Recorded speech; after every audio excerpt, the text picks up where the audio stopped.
Hello, everybody. Good evening. Welcome to the show tonight. And we have a happy show for you guys tonight because things went well last night. Things went pretty close to as well as I think you can hope for a modern NFL game. And we got to talk about it. We got to break it all down. We got to figure out exactly how it happened, why it happened, how can we make it happen again? How can we get that result over and over again this year? I think we'd all be pretty happy about that. We're gonna try to figure it all out tonight. I am here with Brandon of the Hawks Nest. How you doing tonight?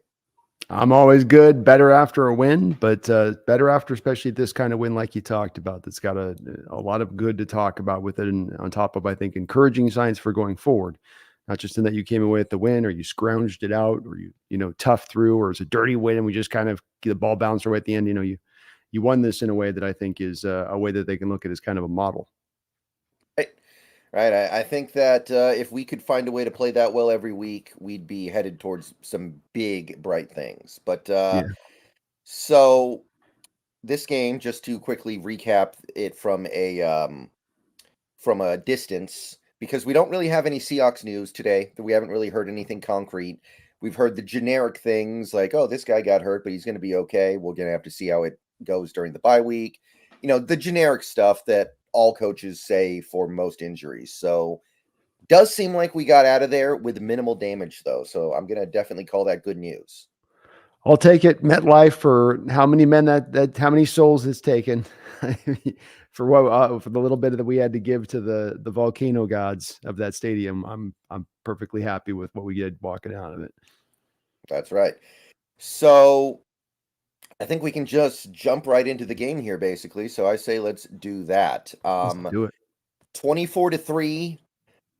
It was a blowout, relatively speaking. It was a pretty well dominated game by one side. And if you were just to go over it broadly, how would you how would you do that?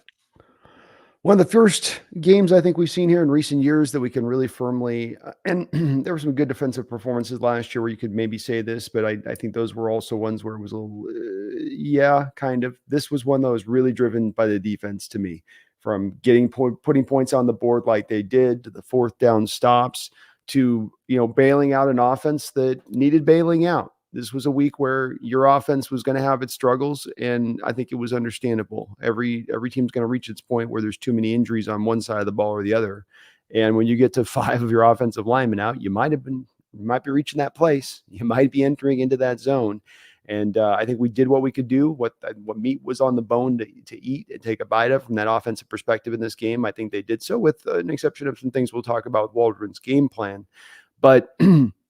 This meant the defense had to roll. And with that necessity, Brendan, not only did they just, kind of barely hold through, they dominated through. They stamped it down. And I think I saw that this was like with EPA standards, some of those advanced analytic range things where they determine game wins and how dominating an effort is from the defense with all of the stats distilled down. I was reading that this was right in equivalency with the 58-0, the 50 burger that you threw on the Cardinals in those back-to-back weeks against them in the Buffalo Bills back in 2012. And I would be pretty much inclined to agree with that, in my opinion. You stopped the run. You didn't allow any real big plays. You caused turnovers. You set a franchise record, or tied a franchise record with 11 sacks. I think that this kind of effort was special, and the performance was very unique.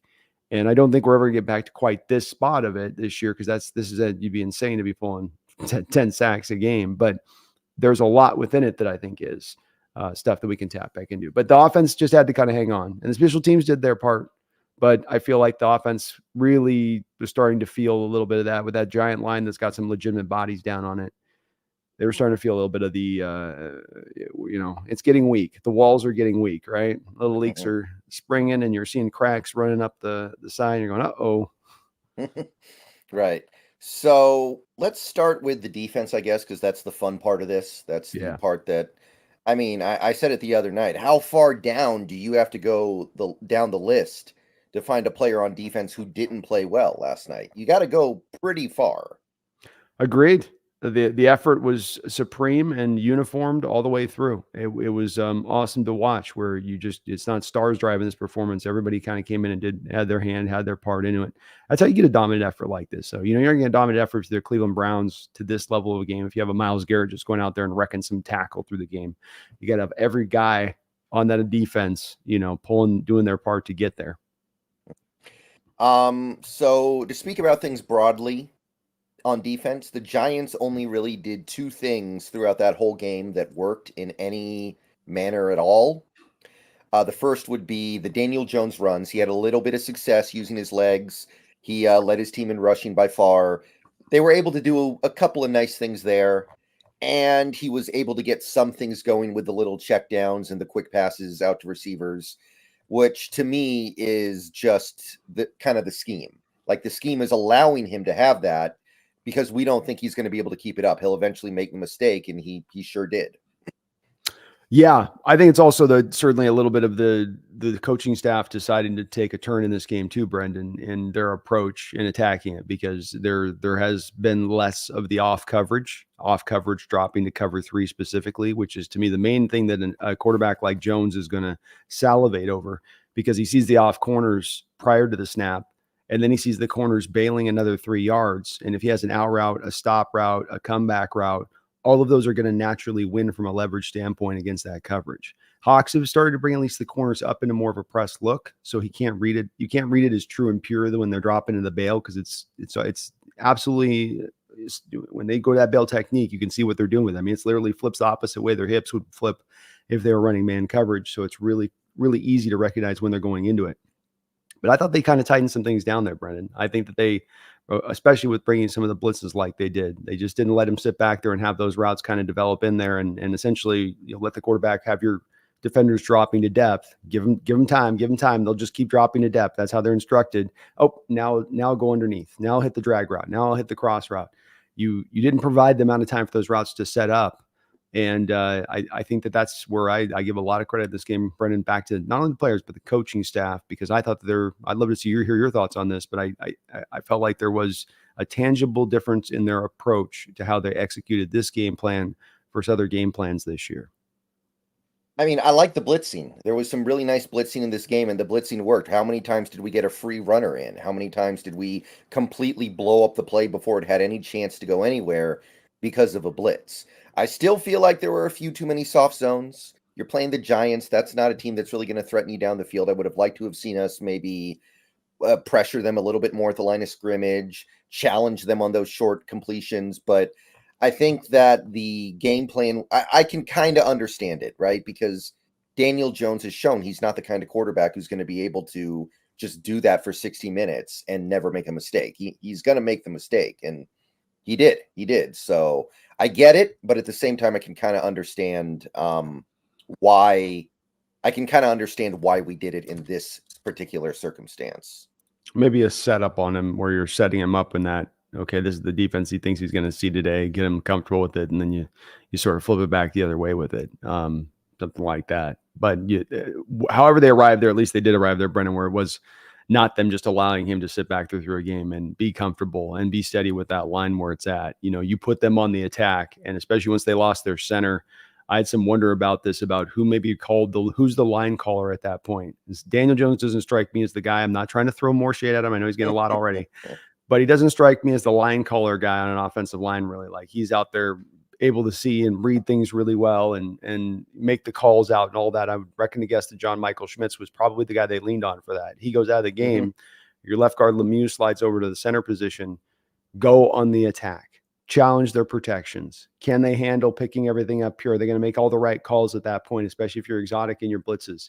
And that's where they had some blood in the water. And rather than just kind of letting them get off the hook, slide off the hook with it, they pulled that hook on the line. And that's the big part for me on this defensive performance coming out of it is, yeah, some guys stepped up, that's for sure. And the players got to make this work, but it's the coaching staff having the balls, Brendan, that they sometimes don't always have had the guts to do, and dialing those up like they do.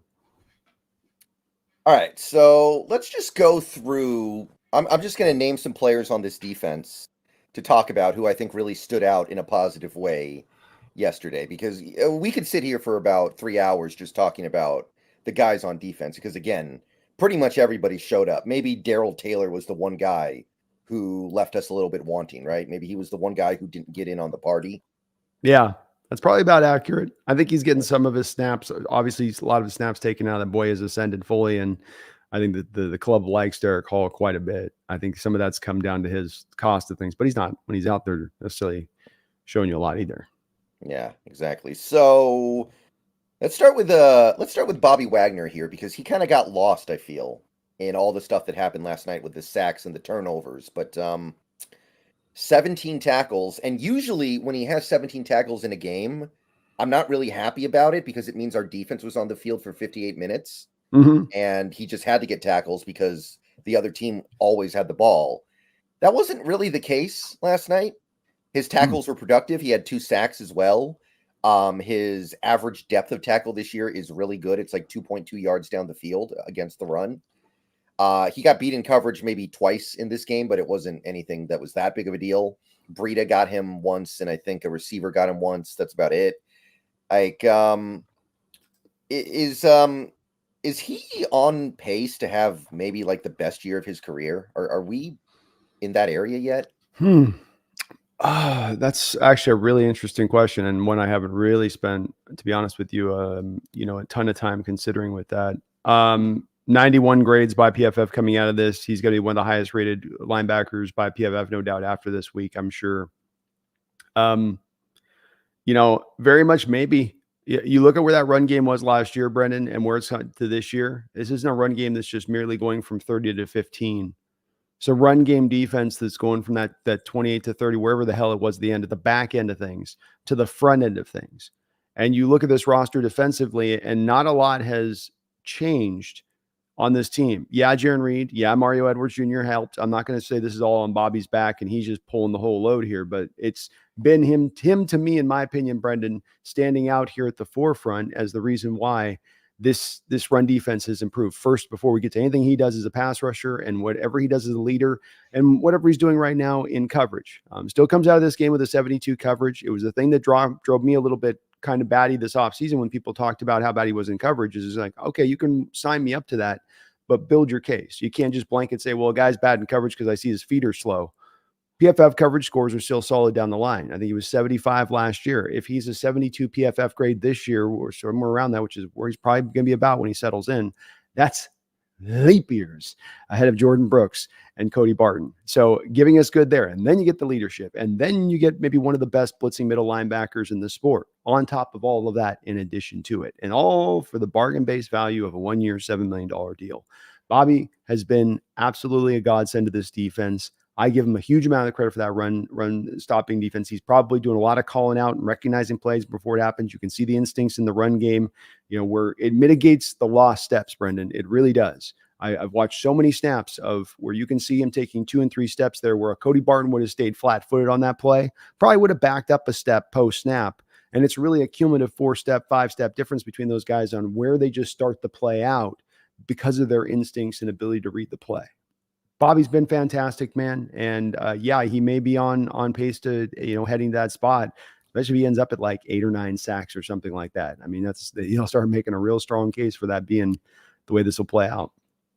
Yeah, he's on pace for about 212 tackles, which would destroy his former career high, and I think also be an NFL record. Now, it's a 17-game season now. That doesn't mean as much as it would, but it's still pretty crazy. And usually, I'm not a big tackle guy, but if you're getting productive tackles, then it's fine. And he is. He has one of the best average depth of tackles in the league.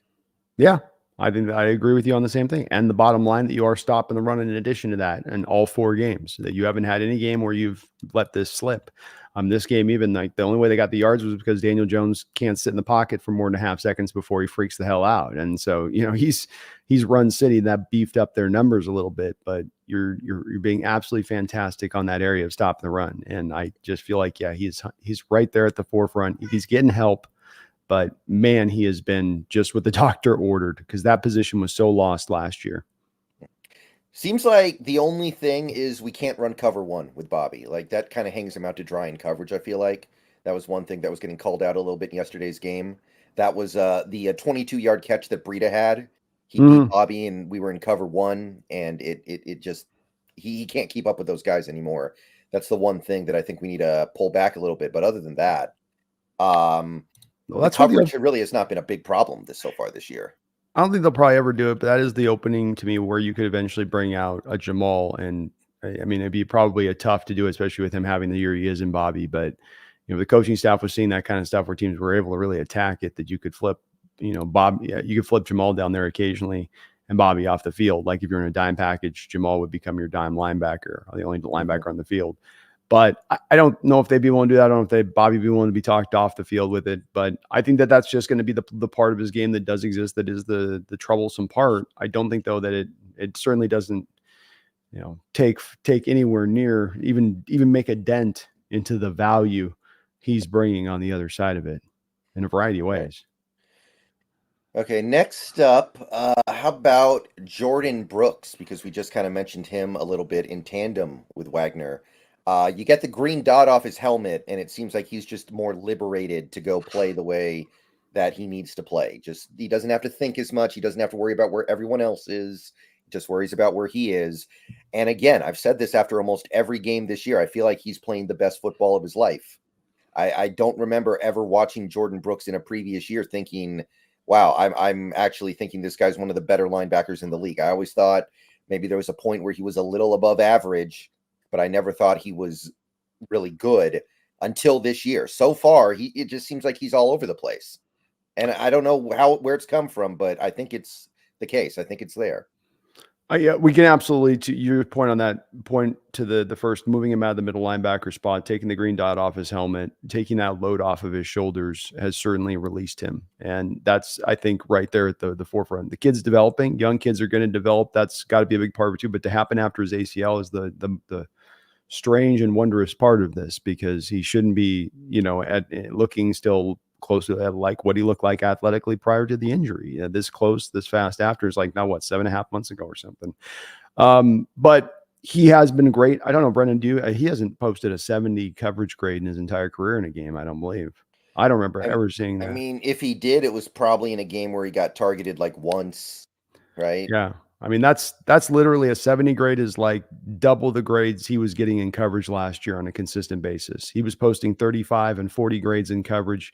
This game, he posts a 70 grade. You're right. That part of his game, as much as anything, has taken big steps forward and has been really impressive. And then we've gotten to see now with the Hawks embracing this blitz thing. I've talked about all these players that fit into the alignment of being blitz favorable. Hmm. Be it your man cover corners on the outside or getting Julian Love in the slot, manned up, and then having blitzers like Jamal and Bobby. And now we got another one and another one. We're like, and another one and another one. We got another guy that looks like he excels in maybe a kind of an attacking more mold. Because I'll tell you this, Brendan, when you got Bobby Wagner going on a blitz and when you got Jordan Brooks going on the blitz, you know what they're not doing? Covering in space. Yeah, covering. They're not covering. Exactly. That's why I've been advocating for it. And hopefully, last night was like the time when the rat accidentally pushes the button that releases the cheese block. And then That's they're right. like, "Oh, I got to keep pushing this button. I got to keep pushing this button, man. I can Right. keep getting that cheese." Endless cheese blocks, man. Yeah. So, yeah, I'm very impressed with Brooks so far. I'm not necessarily advocating for us to give him a monster extension at the end of the year because we don't really have that much money to go around anyway. We're already pretty close to tapped out with the money we've given out. But for the first time, I'm looking at Jordan Brooks and saying this is a good player. This is a plus player through 4 games. Yeah, I agree with you on that. And then let's remember with the middle linebacker price on deals like Tremaine Edmonds and Roquan Smith last year, the market value on a guy like Jordan Brooks that you might think it's at a spot where you're going to get him here. And it's like, no, it's going to cost you up about here. And that's where, teams are, it's going to get too rich, like you say, right? I think the Hawks blood, but this is what we want him to do is excel this year and help this defense out. And right now he's been a really good addition to this defense. Him and Bobby working great in tandem. They've been together. That's a part of this too. These guys have been together for a couple of years. And they seem to be very synced up together in how they operate with each other and communication and both being on each other's, P's and Q's a little bit. You got to work like that, kind of like you got a line driven between you a little bit as linebackers like that. And they're doing that together both. So he's been great. And the cover stuff's wild to see him take the steps forward, but it's awesome to see. By the way, just to put a bow on it, Bobby Wagner's average depth of tackle so far this year, 1.9 yards down the field. Jeez. And Jordan Brooks is 3 flat. So the fact that our top 2 run tacklers are doing that well tells you most of the story as to why the defense is playing so well so far this year. Yeah, as opposed to having like 2 safeties that are leading your team in tackles like we've had at times in the past. Right. Let's see here. The Snail, thank you for the $2. Is the Bengals line significantly better? I think every line is significantly better than the Giants line last night. Yeah, that's where that line state is, and missing their star power like the Giants were. I don't know if we're going to face this year. Maybe the Cardinals game, I guess, potentially a line that's in tougher shape. They've got a couple bookend tackles with Orlando Brown, who's a Kansas City Chiefs left tackle that they signed for $1 gazillion to bring him over there. Jonah Williams, a former first-round pick, who's been okay, and then the interior of their line's just all right. Cordell Volson, Ted Karras, and Alex Kappa. Ted Karras, son of Alex Karras, of course, former. Giants would kill for all right now. The Giants would love this line. This line would make them feel like they had all pros across the board. But it's really with the Bengals beyond the offensive line when it comes to Burrow, and this is even really to me this way when it's him healthy, and that is, and we'll certainly me and Brennan be diving into this when the pregame show and whatnot. But it's really about. He's wanting to get the ball out of his hands and lean into his reads and his anticipatory throws. And it's how you can take that away from him and make the game harder, make him have to hold the ball longer so that your pass rush has the time to get there, as much as the Bengals are just so great at blocking. Because Burrow's such a very decisive decision maker back there, and he tends to be right in what he chooses to do post-snap. But, I don't think you're playing a line as bad as the Giants one that we dealt with last night, remember? I mean, Evan Neal looks like he's not even trying on some snaps. Even that guy, like you say, he's a Giant starter, but that doesn't actually mean anything right now. He looked lost, man. He looked lost, and he blew that one protection assignment that everybody's, railing on him on, and it's rightfully so. I mean, it looks pretty obvious when you have a free rusher on the inside that, and Waller's blocking the gap, and he's treating like Waller's out there trying to chip the guy. Waller's heads up on the guy blocking him, and he just sort of rolls over Waller to try to retake over the block. And meanwhile, our inside guy comes free. Bad look by Neal there. I mean, just complete brain fart mode in that moment. But yeah, they didn't have anything, I don't think, of any real great use in that game last night. That was all across the board, I think, pretty bad for them. Yeah. Joshua Carlisle, thank you for the $9.99. Glad to throw some cash your way after enjoying the content almost daily for some time. Eager to hear your guys' thoughts on the tackle on Geno. Also, Brendan, ever heard of artificial silence? Well, I've never heard of artificial silence. Not sure what that is. But let the Geno tackle. Let's just jump on over to that, since I know we're talking about the defense first. But let's spend what do you make of it? Geno's got to knock the ball down. The quarterbacks do this every time this ball gets knocked up in the air. These guys have the competitive heart. Brendan is beating with such pride in those moments, and the ball's up in the air and it's floating, and they're like, I'm gonna get this and house it. Watch me go. And then it's just like, and there's a defender right on top of him, and it's a -1 yard gain, and they look really dodgy doing it. Just Brady always understood this. You never saw Brady trying to catch it when the ball got knocked back. Ball be knocked back and he'd go like this. Or Peyton would do that too. And really where we get to the start of that play, why that play happens, is Geno not making a smart choice on a ball that's knocked down and just live to play another day. That's how you play that. Instead, he tries to run it. Now, he's a runner. He's not a quarterback at that point. He's not a passer looking down the field to throw the ball. There's not the protections in place for him like you might have the protection in place for a quarterback. This new tackle problem that offensive players are having with defensive players, with this guys get drugged down and the defender ends up on the back of their legs, and offensive players hate it, and they're like, this is dirty. You guys can't do that. I do really end up sympathizing more with the defenders in this situation in saying, what do we want these defenders to do? They can't go high And then when they go low, you get the offensive players bitching and moaning about my knee, you got to do my knee. And then when they go, and try to pull you down just to pull you down, and it's like, well, don't get on my back and my ankles red. Fall yourself to the side as you're pulling me down. It's like, you're trying to take a man to the ground, doesn't want to be tackled here. Like, it ain't like it's just a guy's like, okay, gently lay me down. Let's go. Just put me down the pillow whenever you're ready. And I think offensive players sometimes get a little bit of that feeling in their head, like, that's the way that this plays out. It's a tough tackle, but it's been one that's been in football for many, many, many years. And it is one that can cause injury at times, but the sport is violent. Injuries can happen. I have a hard time going and looking at defenders telling them we need to add another rule to make tackling even harder on you. As it is the sport right now, we're having a tackling problem throughout the whole sport as it is. And we're going to make it tougher on these guys. Haven't we made it already easy enough on offenses as it stands?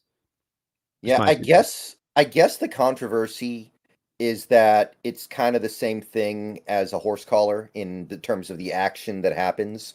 So they're like, okay, if you got rid of the horse collar, this is basically a horse collar, just the hands in a slightly different place. But I don't know what you do in that circumstance. I at a certain point, I don't know what the defender's supposed to do, and I understand it when they're protecting a quarterback because I think the NFL's admitted, look, it's not fair. We're going to protect quarterbacks.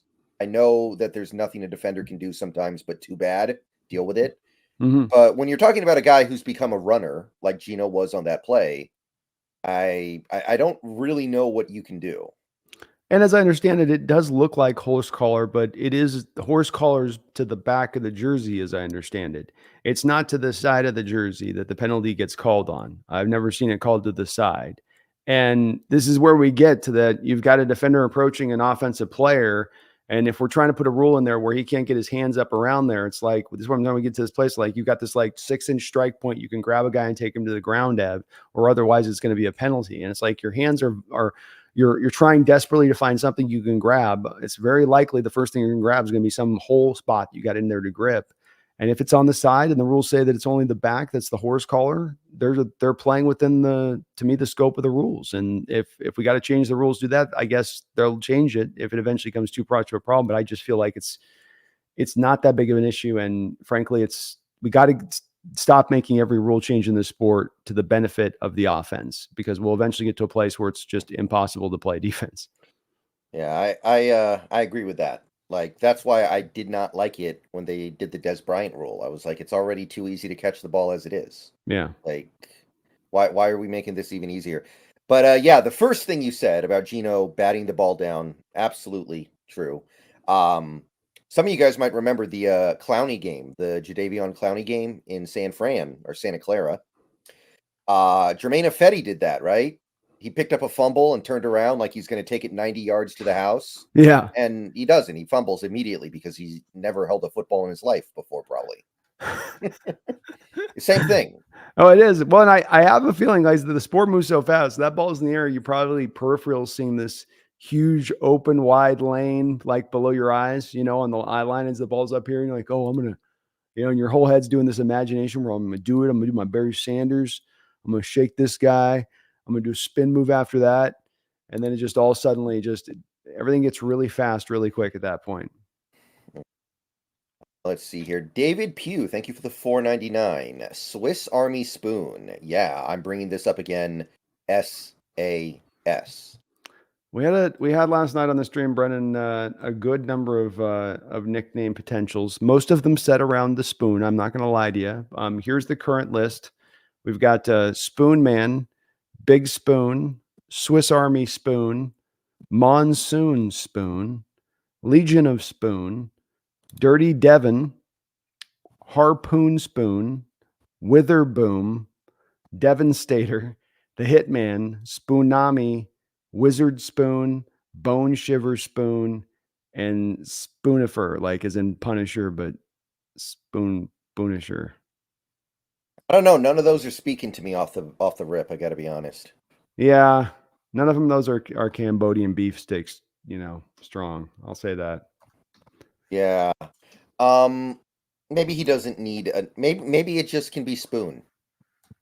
It's the nicknames. You'll know it when the right one lands. You know it. You know what I mean? That's the other thing too. But I don't know. Spoon's been used too much. We got to find something else more than that. That's too late. It's like going with the J-Rod, like A-Rod, but now we got J-Rod. It's like, come on, guys. We can get more creative than this. We can find something It's like Shaq here. went through all those nicknames, but the best one was always Shaq.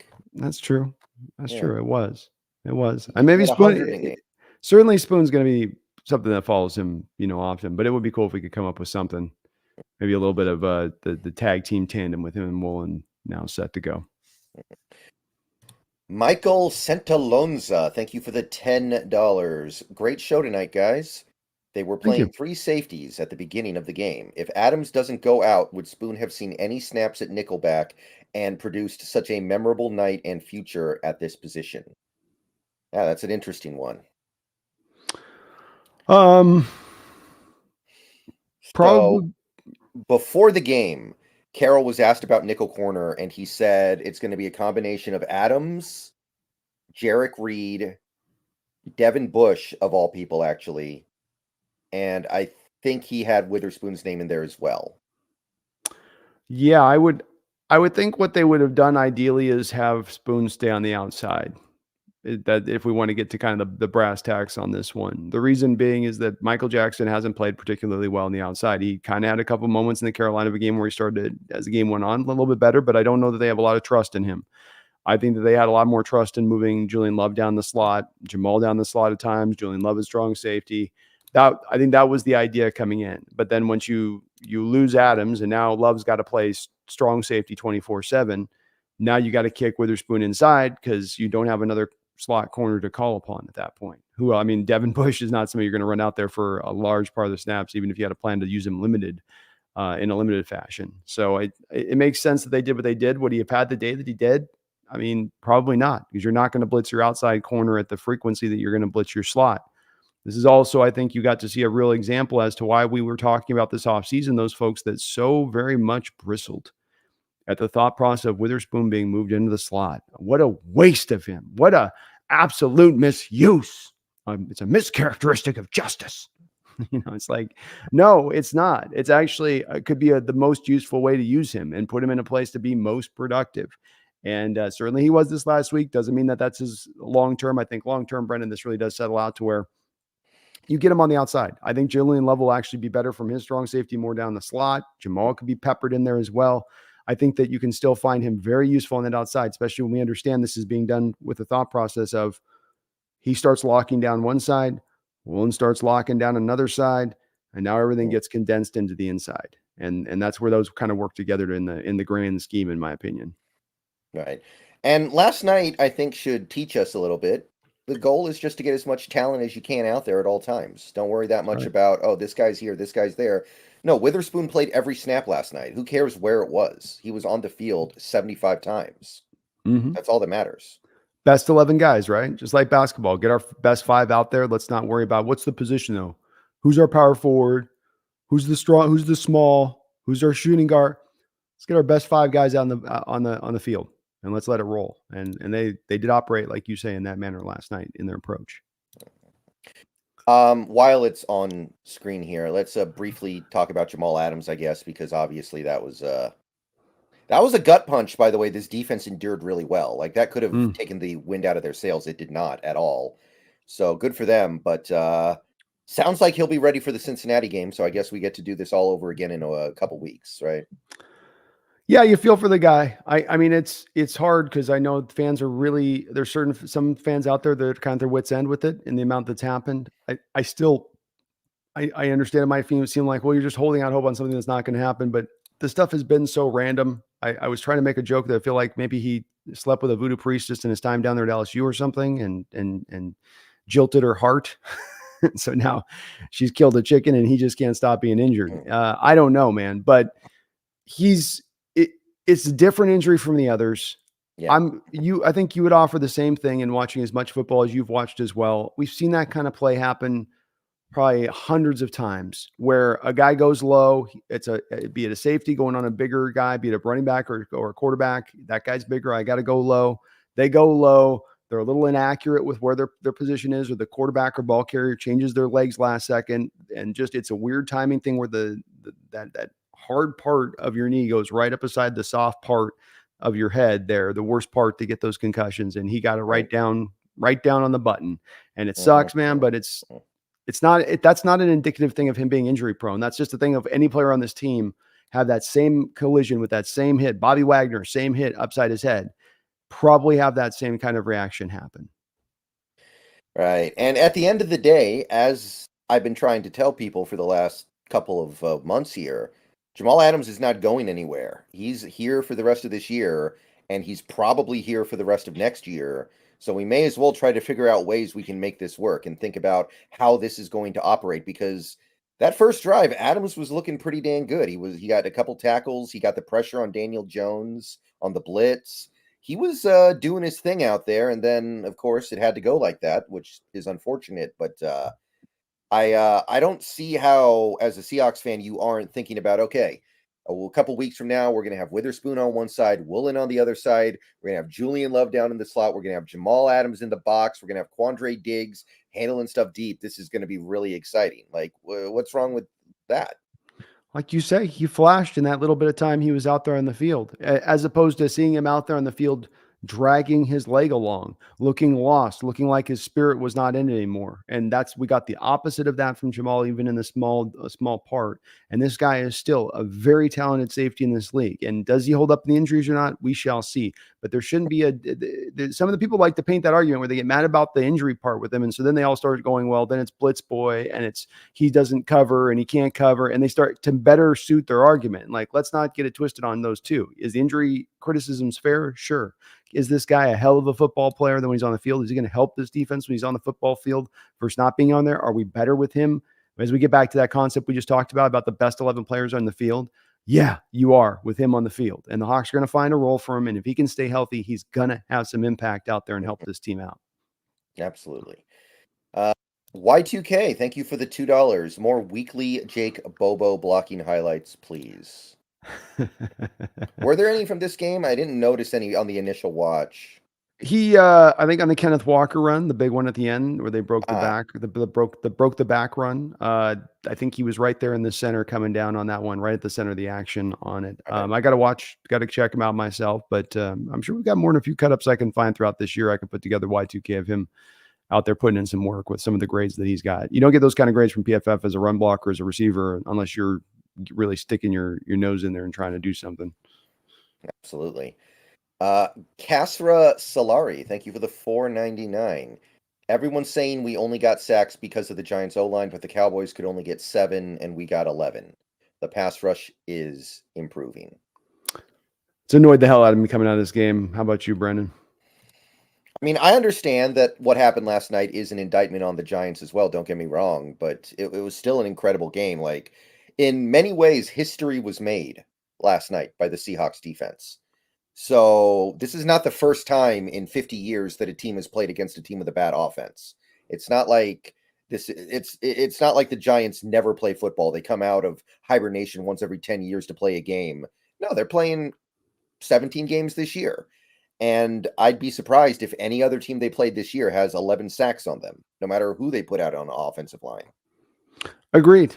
I think I would not, like you say, try to dress it up like we just completely won those matchups and it wasn't that they were bad or in a bad state, but this overstating of it, that's the only reason why we had the success, which has been painted, especially by Giants fans after the game, is inaccuracy. I think too, the Cowboys had the 49ers had 3, I want to say, in that game that they played at them in San Francisco, I believe. They only managed 3 sacks on their end of it.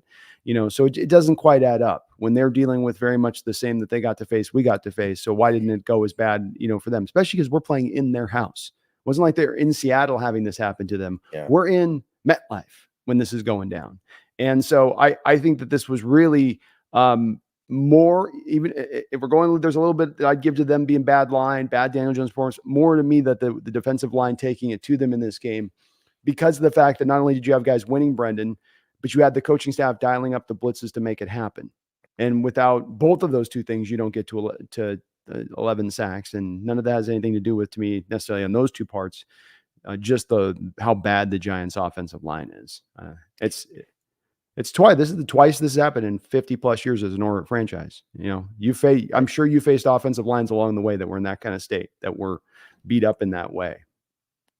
Yeah, and I mean, Daniel Jones did not play well last night, but you got to say he did a pretty good job evading the sack on some of those plays. So Yeah. it could have very easily been worse if we were playing Andy Dalton, a guy who doesn't quite have that wiggle to his waggle. It might have been 15. So Agreed. Yeah, no, that was well said, man. I mean, it was you had one where Mafe had him dead to rights, Draymond Jones had him dead to rights, the Jamal Adams one where he had him right in his hands. It was like he was slicked up like a greased pig at times, Daniel Jones. And I think that this is why when we talk about we're going to talk about the offense, I know soon, but this is when we talk about the offense and having given them room on this. It's very hard to play the position when your offensive line is under that kind of duress. It's hard to be functional and do anything at that point because it's just too many backups across the board that you have in. And there does reach that kind of that line where you go from, well, we can kind of hold things together to everything just sort of spills on the floor. And the more of those injuries kind of start to mount. right. Narc Diaries, thank you for the $1.99. K9 block was sweet. Bradford signed for fans after. Oh, that's Ooh, cool. very nice. The Seahawks fans certainly made their way down to the front rows after that game was over. I did notice that. Yeah, they were taking notice that we were in the stadium. They're like, I saw Witherspoon was like, oh, they traveled. They're out here in New York. I mean, wow, you guys are across the country. You're out here. It's like, yeah, we travel. That's how we roll, And I know that having watched the Super Bowl in New York, there are a lot of Seahawks fans who happen to reside out there for whatever reason. And so it is kind of interesting. And how about Bradford coming in again, filling in, not getting an easy draw with Lawrence and Williams down there as he's having to battle it out down there. I thought, again, he just showed some more of that real feisty spirit down in there. And especially on that little K9 run, which maybe what she's talking about there with the Bradford part down on the goal line, Brendan, where that's the one where Leonard Williams got pissed off. And that was really a frustration point from my perspective with Williams. He got mad because he just got his butt whipped on that rep and he didn't like it. And so, and Bradford will block to the whistle. He'll do that. That's part why I love him and do believe he's going to have a nice, bright future for us on this line. But just another snap where he's taking on a big, strong man, a former first round pick, just like he did last week, and handling business up there. When you want to run the ball, you can go right behind Bradford's side. Something to really build on there with him into the future. Yeah, this game it was really just the penalties. He had a couple penalties, but I think he's holding his own in there. He's doing well. Yeah. Yeah. I think it's just considering where we saw his tape at coming in this year. He's taken some huge steps forward. And I saw you dropped a video on Dickerson this year about the job he's doing today, or I believe it was today. Right. And certainly Bradford's one of those points of here's another one here too. We got a lot of guys we can point to that are evidence of Dickerson doing a fantastic work. Bradford's one of those guys. Yeah, we are not going to be able to keep that guy after this year. No, it's going to be tough. It's going to be tough. We're getting the pipeline going again, though. Canales, who, by the way, seems to be doing pretty well over in Tampa. Mm-hmm. And then we got Waldron, we got Dickerson. We're getting the pipeline going. It's okay. It's going to be like the Niners with their defensive coordinators, just for the offense. Just as long as, Brendan, we don't call Tom. You know what I'm saying? Yeah. I hope we move past that. I think that's pretty clearly something we've learned from. Please God. Mm-hmm. Love you, Tom, but please God. Mm-hmm. Revac, thank you for the $5. My friend accidentally bought us tickets sitting in the home section. I've never gotten chirped at so much until the third quarter when they all left. How about New York beating the traffic, man? Can't blame them. It was a brutal game to watch, and you have got your red-faced coach out there going ape nuts over his quarterback, and the quarterback he's got the stupidest looking face. Does Daniel Jones? My goodness, some of the shots with him, I don't know what's going on, but he's got those just that Duke education. Just fake the face, like if you got a face like that, just hold that sucker down because it's a meme waiting to happen. Yeah. But yeah, that'll happen. I remember I once thought I was going to go and do down in a San Diego Chargers game on the road back in the day, and got in there and I was like, yeah, Chargers don't care. Do they even really care? And yeah, they care. All game long, you're hearing about it on every positive play. So I love that. That's the spirit of going in enemy lands. Yeah. I mean, there have been a lot of fights in NFL stadiums this year, though, like physical fights. It seems like it's up. I don't know if it's just because they get filmed more because everyone has phones now, or if it's happening more, but I'm noticing it more. It does feel like it's getting an uptick, that's for sure. It does feel like it's going through, and, you do get fans that'll be willing to go in there and they think it's game on, and they'll say some cold-blooded stuff to somebody that they don't know who's a stranger, and it's like, some people, you gotta be careful about what you say to them because you can set it off. It's Okay, that mess around, F around and find out? right. Let's see here. Kevin Lonis, thank you for the $5. MetLife might be a house of horrors, but we are still undefeated. Go Hawks. And then he also had this undefeated at MetLife. So I think he just wanted to specify that. Let's So go, I think Kevin. those two go together. But yeah, it's working out pretty good for us right now. I think we're 7-0 since the opening of the stadium now. I think So it's 6-0. 6-0, 6-0, 7-0. I I thought think 6-0 6 and coming 0 is in the right. game. That's what I thought it was. But uh all being, we were really good in there. We performed really well in there, and it's been a good stadium to us indeed. So, and hey, even the injury thing with the House of Horrors that you referenced, Kevin, it wasn't even, we had Jaron goes down, I think, with the thing with that looks okay on the shin, and then you have another little thing over there. Damian Lewis twists his ankle, but nothing. It doesn't look like that was, Achilles popping or ACLs blowing. And the only one I'm worried about is Phil Haynes because he re-aggravated the calf. Mm. And sometimes when it gets re-aggravated, it comes back a lot worse, like with Mike Morris. A good example. Yeah, I think that that's definitely a worrisome one, especially because 2 weeks isn't going to get that back to right. He's probably going to need the 4 to 6 at least on that one. Yeah. So, Yeah. And, we saw with Abe Lucas too. He had the knee injury, was supposedly fine for week 1, re-aggravates the knee, and boom, he's out a month. it's the way it can go. It is the way they can go. I think they try to see if they can skim through it, and then when it just becomes obvious they can't, there's like, okay, we'll pull the IR switch. But luckily, Brad, for playing like he is, I know that does thin us out, but at least Yeah. you can hold the line if it has to go Yeah. that way. I'm a fan of what Haynes has done so far this year, but I mean, he's always been pretty delicate. So I think we know we can't depend on him going forward, really. Agreed. And we can, right now with the schedule setting up like it is, you can accommodate him that time because you probably would best like him back in there for the Niners, Eagles, Cowboys, Ravens games. If you can get him in there, that'd be where you'd like to in the schedule, I think, to be at your strongest there on the line. Seahawks OG, thank you for the $4.99. Fun night, guys. Living the dream this week. Seahawks D forced 3 turnovers. Giants O got 3 points. New unit name, Death Star D. The Death Star D. I like it, man. That fits. We'll add it to the list. We'll add it to the list, brother. Thank you, Seahawks OG. Yeah, thank you.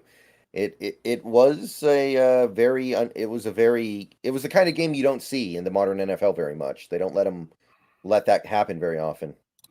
No, they didn't. And it did feel like the officials were trying to keep it from happening in the first half, but A little bit, you, a little you know, bit, yeah. I'm not making any Okay. blames, but it's a little dodgy there. That first half was a little touch and I go, think Brendan. most people here are going to agree with you. I wouldn't worry too much about saying that. I think most of them are going to side with you. Like, give me a free break. Yeah. Okay. More guys on defense. Derek Hall, PFF gave him 5 pressures, including I think 2 or 3 QB hits. So he was all over the quarterback. He created that second interception by hitting Jones as the ball got there. Kind of a breakout game for him. Definitely the best game he's played so far. And, Daryl Taylor, he's coming for your snaps. I hope you know what's going on there because he's coming for him.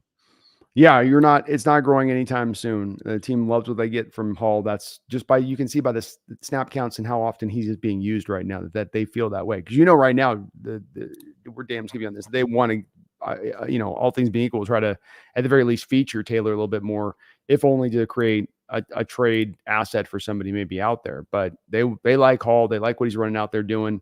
The 3 things I've said he goes at you with here early on from Auburn was the long arm bull rush, this 2-arm bull rush, which he can employ. And then he can employ also, of course, that quickness inside laterally, especially when he's stunting. And what did he do on that Quandre Diggs pick, Brendan? It was skill number 3 that he utilized on that stunt ability to come back around and loop. And then he's just got a unique, for his size and build, you just don't think he's moving as quick. I think that quarterbacks can't, like they drop back and they're feeling the looper, and there's that kind of internal clock of, okay, I've got a second and a half before the looper gets to me and hits me. I've got enough time to get the throw off before he gets to me. And it seems like, and it's gone back to the Auburn tape with Hall, he always seems to get there kind of like just a half beat faster than the quarterback's anticipating to get there when he stunts inside, or he's going cross face on the tackle, and he's going from pushing a hard outside to just going inside. It always seems to kind of catch those quarterbacks like, he's on top of me this quick. There was one play where he was rolling out. Jones was rolling out, and Hall's in pursuit. And Jones thinks he can just get the ball. It's one of those ones where, he's rolling to the sideline. He's just trying to wait for something to break open, and then just ends up throwing it away. But he gets kind of clobbered a little bit by Derek Hall in that moment, because Hall was, again, just right up on top of him. He's got some kind of, I guess, a surprising quickness would be the way to put it. Right. And I'm not getting the sense he's a liability against the run. So I don't think there's much holding him back at this point. He's too strong and big. And this is where the rub comes in for Darrell Taylor, who is just not going to be able to do this because he just doesn't have the physical skill set to do it. But Hall is big, powerful, and long. And those attributes tend to lead you towards, as an edge, being pretty solid at stopping the run, especially because he gives you good effort and high motor and all that too, in addition. Let's see, who else? Let's go with Nwosu. Finally broke out. Had a game this year. He's been phenomenal against the run the whole season, but in this game he actually was getting to the quarterback. Had like probably 4 or 5 pressures in this game, 2 sacks. Nice to see him finally get off the schneid. I haven't felt like he's played bad, but some people were starting to get a little impatient with him. So good to see, obviously. Yeah, and I've been with you about that I think he's been, even at least 1 or 2 of our games, the most highest graded defender in some of these games. And I think that he's been a good complete defender for you this year.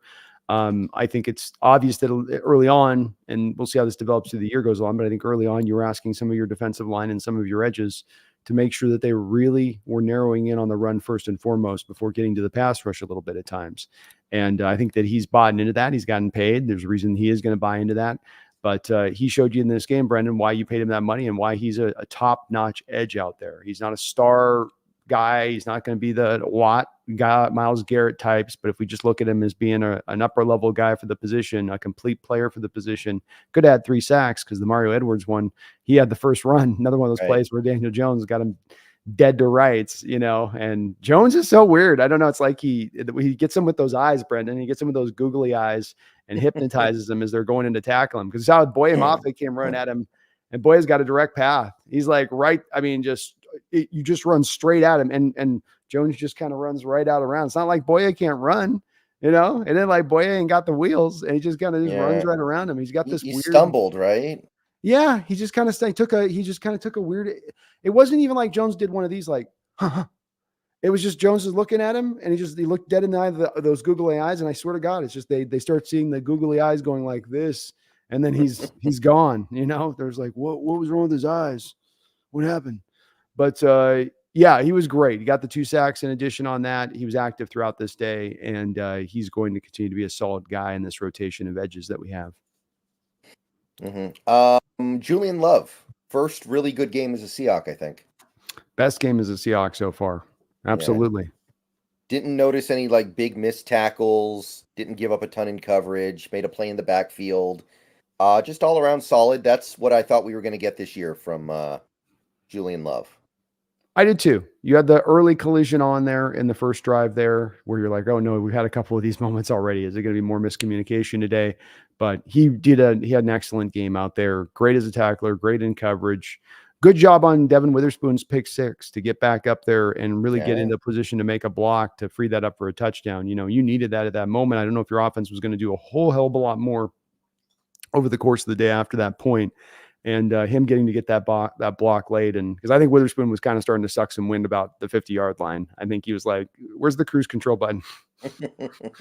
Which one of these is the cruise control? It's this one. My favorite is when they do it and then it gets called back on a penalty. Oh, I know. They did the whole thing for nothing. You see them just over there. Give me the oxygen. Let's see here. Miles Adams, first career sack. He actually played pretty good today as well, I think. Or yesterday, excuse me. Pure sack, bounced right off the block, got back there as soon as Daniel tried to go out there and get mobile and scramble around. But yeah, he was good. He's been He's got some flashes this year. He's not another guy that's, probably a little bit buried on the depth chart as far as the actual snap counts he's getting versus the other guys like Dre'Mont Jones out there that you have. But he's had a couple moments where he's flashed in pressures. The Carolina game, he had a couple of them. And so good step forward for him, a guy that both you and me have liked for a while. I thought maybe this is a guy as a potential who could step forward like that. And again, to put it in, the guys got to fit into roles. You'll have your star power guys, you'll have your superstar guys, but then you have your guys that are just really solid on your team. And part of laying that whole foundation for what makes a team a true contender, you need guys like this if they can kind of ascend to that role. But he's not yet gotten there to where I thought he could quite get to with Miles, but right. Did think he played solidly in this game. Yeah. Played well enough to earn 20 or so snaps a game going forward, I think. I would think. And I think especially with Jaron Reed and them probably trying to manage this groin situation he's dealing with. I know he's doing some zero tech, but I think he's doing some stuff at times too, out on the, on the edge. So you can mix him in there. And Adams has got enough size to where you can have him at times, I think, run. It's technically a one tech. It's not a zero tech. So, I think Adams can run some of that one tech occasionally in there, but, he was good in this game, and he's been okay. He's been okay this year so far. He hasn't been bad or disappointing, but he's been solid. Yeah. And finally, I think we got to go to the player of the game. I think we got to go to the man of the hour here. We got to talk about Devon Witherspoon. And I remember this offseason, people would talk about Witherspoon being a great tackler and great in run support. And there were some people who would say, like, I don't want to hear about what a cornerback can do with tackling and run support. That stuff is meaningless. That's like trying to figure out which quarterback is the best kicker. It doesn't matter. I hope those people are figuring out it matters a lot, because that guy might be the best tackler on the team right now.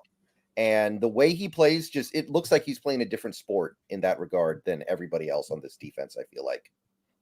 He's as good a tackler as you're going to find at the cornerback position, to your point. And how's the saying go? It's not the size of the dog, it's the size of the fight in the dog, something like that. Mm-hmm. And that is very much, when it comes to football, a true thing. Does it help to sometimes be monstrous size and just bigger than everybody else? Sure. But that doesn't just mean that that's the only way for a guy to win, or that's the only way to find guys and go out there and be dominant in certain physical aspects of this game. And Witherspoon brings a physicality to the position that you don't normally get. Corners tackling now become more important than ever. I mean, the de jour route in taken out of the McVay scheme, and what McVay did is he wanted those 6-foot wide receivers with a little bit of heft to them, so he could bring them in on motion pre-snap, have them go and take out a defensive end. And you don't lay the block for long, right? Those receivers aren't going to hold up there for 3 or 4 seconds. They just come down, and it's just a quick bang block. And you go to the outside on that play with the running game. It's a pitch play or it's an outside zone. And it's with a fast back normally, so that by the time the defensive end recovers, he's out of the play. By the timing of the play, he's been neutralized. So now what does this leave? This then leaves the corner on the edge, one-on-one on the back. And so offensive systems are trying to build themselves to create those situations, because they're going to trust that their back can break that tackle. And if he does, and you've created the numbers game to one side of the field with your blocking setups, he's gone. It's a house run, or it's a 40, 50-yard run. And so having a corner can come up and be a sure tackler with that.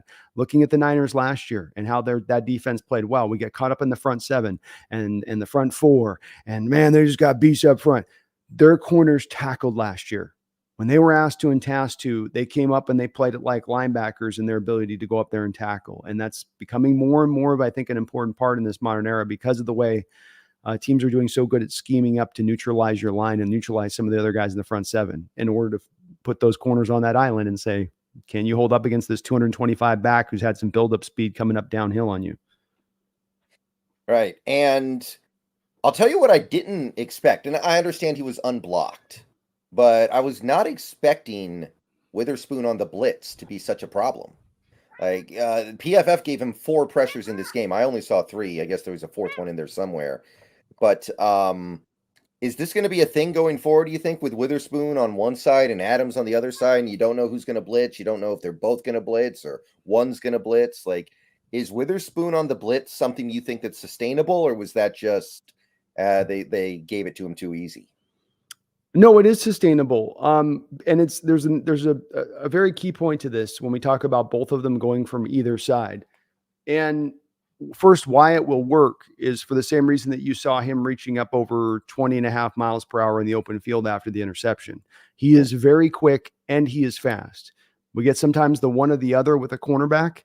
he brings both to the stable here. And I think Tariq Woolen does as well. But Devon's really got that to his game. And that does help to make a good blitzer, especially having that tenacity of willingness to tackle, right? You have a blitzer corner that blitzes, but if he's one of those business decision guys where I'm not really a big fan of having to tackle, they'll come back there lightly. You saw last night, he'll come back with force. There was one play there with that. If Daniel didn't kind of adjust the hit that was coming from Witherspoon coming off the edge, it was going to hurt. He was going to give him one of his Witherspoon specials. And why I say it's important with Adams and Witherspoon on either side, Brendan, is that we come back to the 5-man blocking schemes. And so you have a 5-man blocking scheme. And in 2021, Adams came here and you blitzed him at that super high rate to begin the year. You bring him down and it's a 5-man pressure look that you run. And the problem is you go to a 5-man offensive line pressure look, that's 5-on-5 then. So the offensive lines would just slide their protection. Okay, right tackle, you take Adams. Okay, guard, you go to end. Okay, center, you take on the defensive tackle. So everything just slides to the right. And it gets very simple for offenses then to adjust their protections for Adams when he's coming down that way. Now, what happens when I have the threat of it coming either way? Well, I might just end up sliding the protection away and leaving a blindside blitzer to have an open door straight to me as a quarterback, unhindered.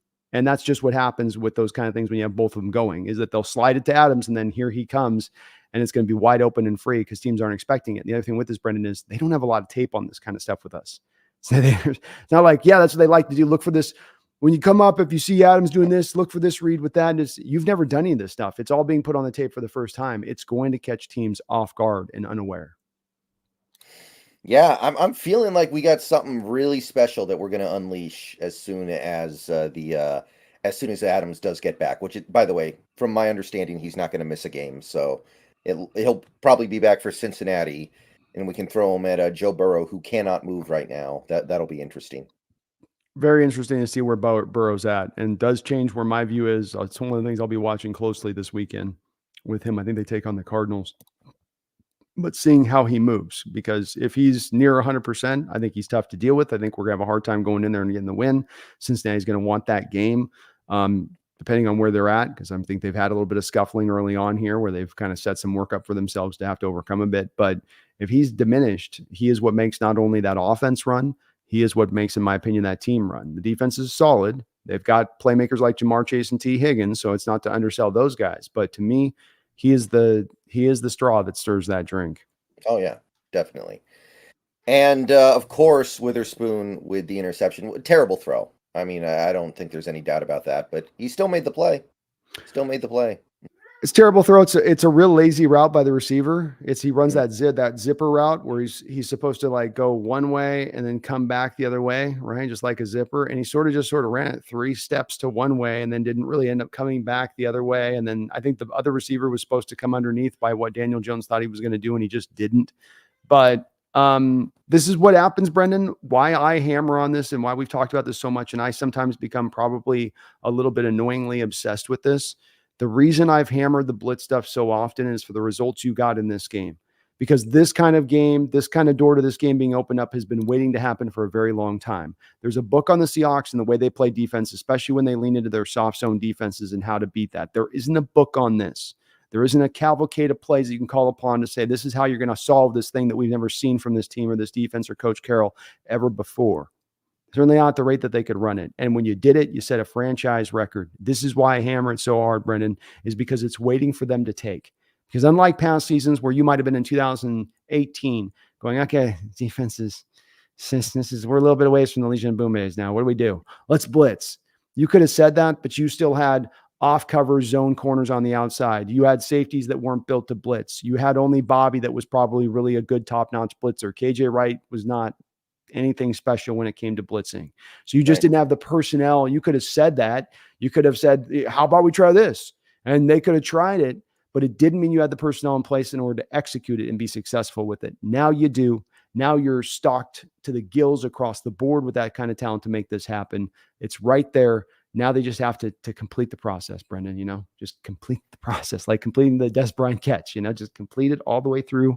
Roll with that ball in your crate of that ball in your hands, roll to the back of the end zone. Because I feel like, and I'd love to hear if you feel the same way, that if they will lean in like that, like did this last week, and you can't maybe run into the propensity you ran this week moving forward, but if they something more nearer to that than where it's been, I think this defense can find a new top end to it this year from where we thought they were at the start of the year, or what we thought their top end could be, based on where the talent was, how young they were, and of course also how not particularly good they were the prior season. Yeah, I mean, if we don't, I feel like I've already seen this episode before, right? I've seen how this ends. I've seen how this show ends. I already know Yeah. the ending. Let me watch a different show at least. I don't see Yeah. how anybody could be against that. I would certainly applaud them even if it didn't work. I really would, and I fully commit to that. If it didn't work and you come to find this left too many holes in the back end, we just get a guy better in our zones this next offseason. But at least it'd be a try of a thing that you've not yet really ever fully tried, and not to the degree and the way you could do it now. The 2020 year was just, it was an unimaginative way of blitzing Jamal Adams. It was, hey, we got Jamal, let's just blitz him every time off the edge every single time. That's not what we're talking about here, you know. And what I love tonight, and what last point of this, Brendan, what they did in those blitzes is not just making him those 5-man blitzes to Nowheresville, bringing the 6th and the 7th extra guy, overwhelming the protections, getting yourself in a position to have a free rusher who was going to be unblocked coming right for Daniel Jones. And then what you get on the back of all this, Brendan, you talk about that play there at the goal line. Why that then happens where Daniel Jones' clock at that point is jumpy and sped on up because of all the damage you've done with those blitzes. There is a build-up effect of that over the course of a game, where by the end of the game, this is the term we say when quarterbacks are seeing ghosts, getting jumpy in the pocket, feeling pressure that's not there. That's what you start to get, and those themselves can cause interceptions without you even doing anything at that point. Just you've got him confused and rattled and in his head, and it's a place that we don't put enough quarterbacks here in Seattle with our defense in recent years. Yeah, I pretty much agree with all that. I can't really think of anything to say about any of that except there's a potentially something really special going on here if we can just tap into it more often than just last night. Absolutely. Let's see here. Pretentious Cameron, thank you for the member message for 21 months. Go Hawks, love the show. Thank you, Pretentious Cameron. Go Hawks, Cameron. Y2K, thank you for the $2. The Withering Spoon. You know, the most dangerous enemy in Minecraft is called the Wither. Okay. So if you go with something with that, you're going to appeal to the Zoomers. The Zoomers are going to be all over that. All right. Well, we'll add Withering Spoon. I'm going to run a poll on this eventually. So I still agree with Brendan. We don't have a Cambodian beef stick option like we did with Zach Charbonnet yet. Like we don't have one that's just a home run quite yet. But Withering Spoon's pretty good. Y2K. I'll add this to the list. We're going someplace. We're getting there. We're getting there. We're making progress. Narc Diaries, thank you for the $1.99. Hitter Spoon, my dad hearted it and heard it and liked it. Hitter Spoon. Okay. I'll heading put it on in the right list. direction. Yeah, that's an improvement. We got some good options here. Let's see here. We got a couple. We got this one as well. Chris Cam, thank you for the $2. Devon is a glitch in the Matrix. There is no spoon. I kind of like where it's going, but I don't know what the actual nickname is. Like we've already had the Matrix with Sean Marion. You can't steal somebody else's nickname.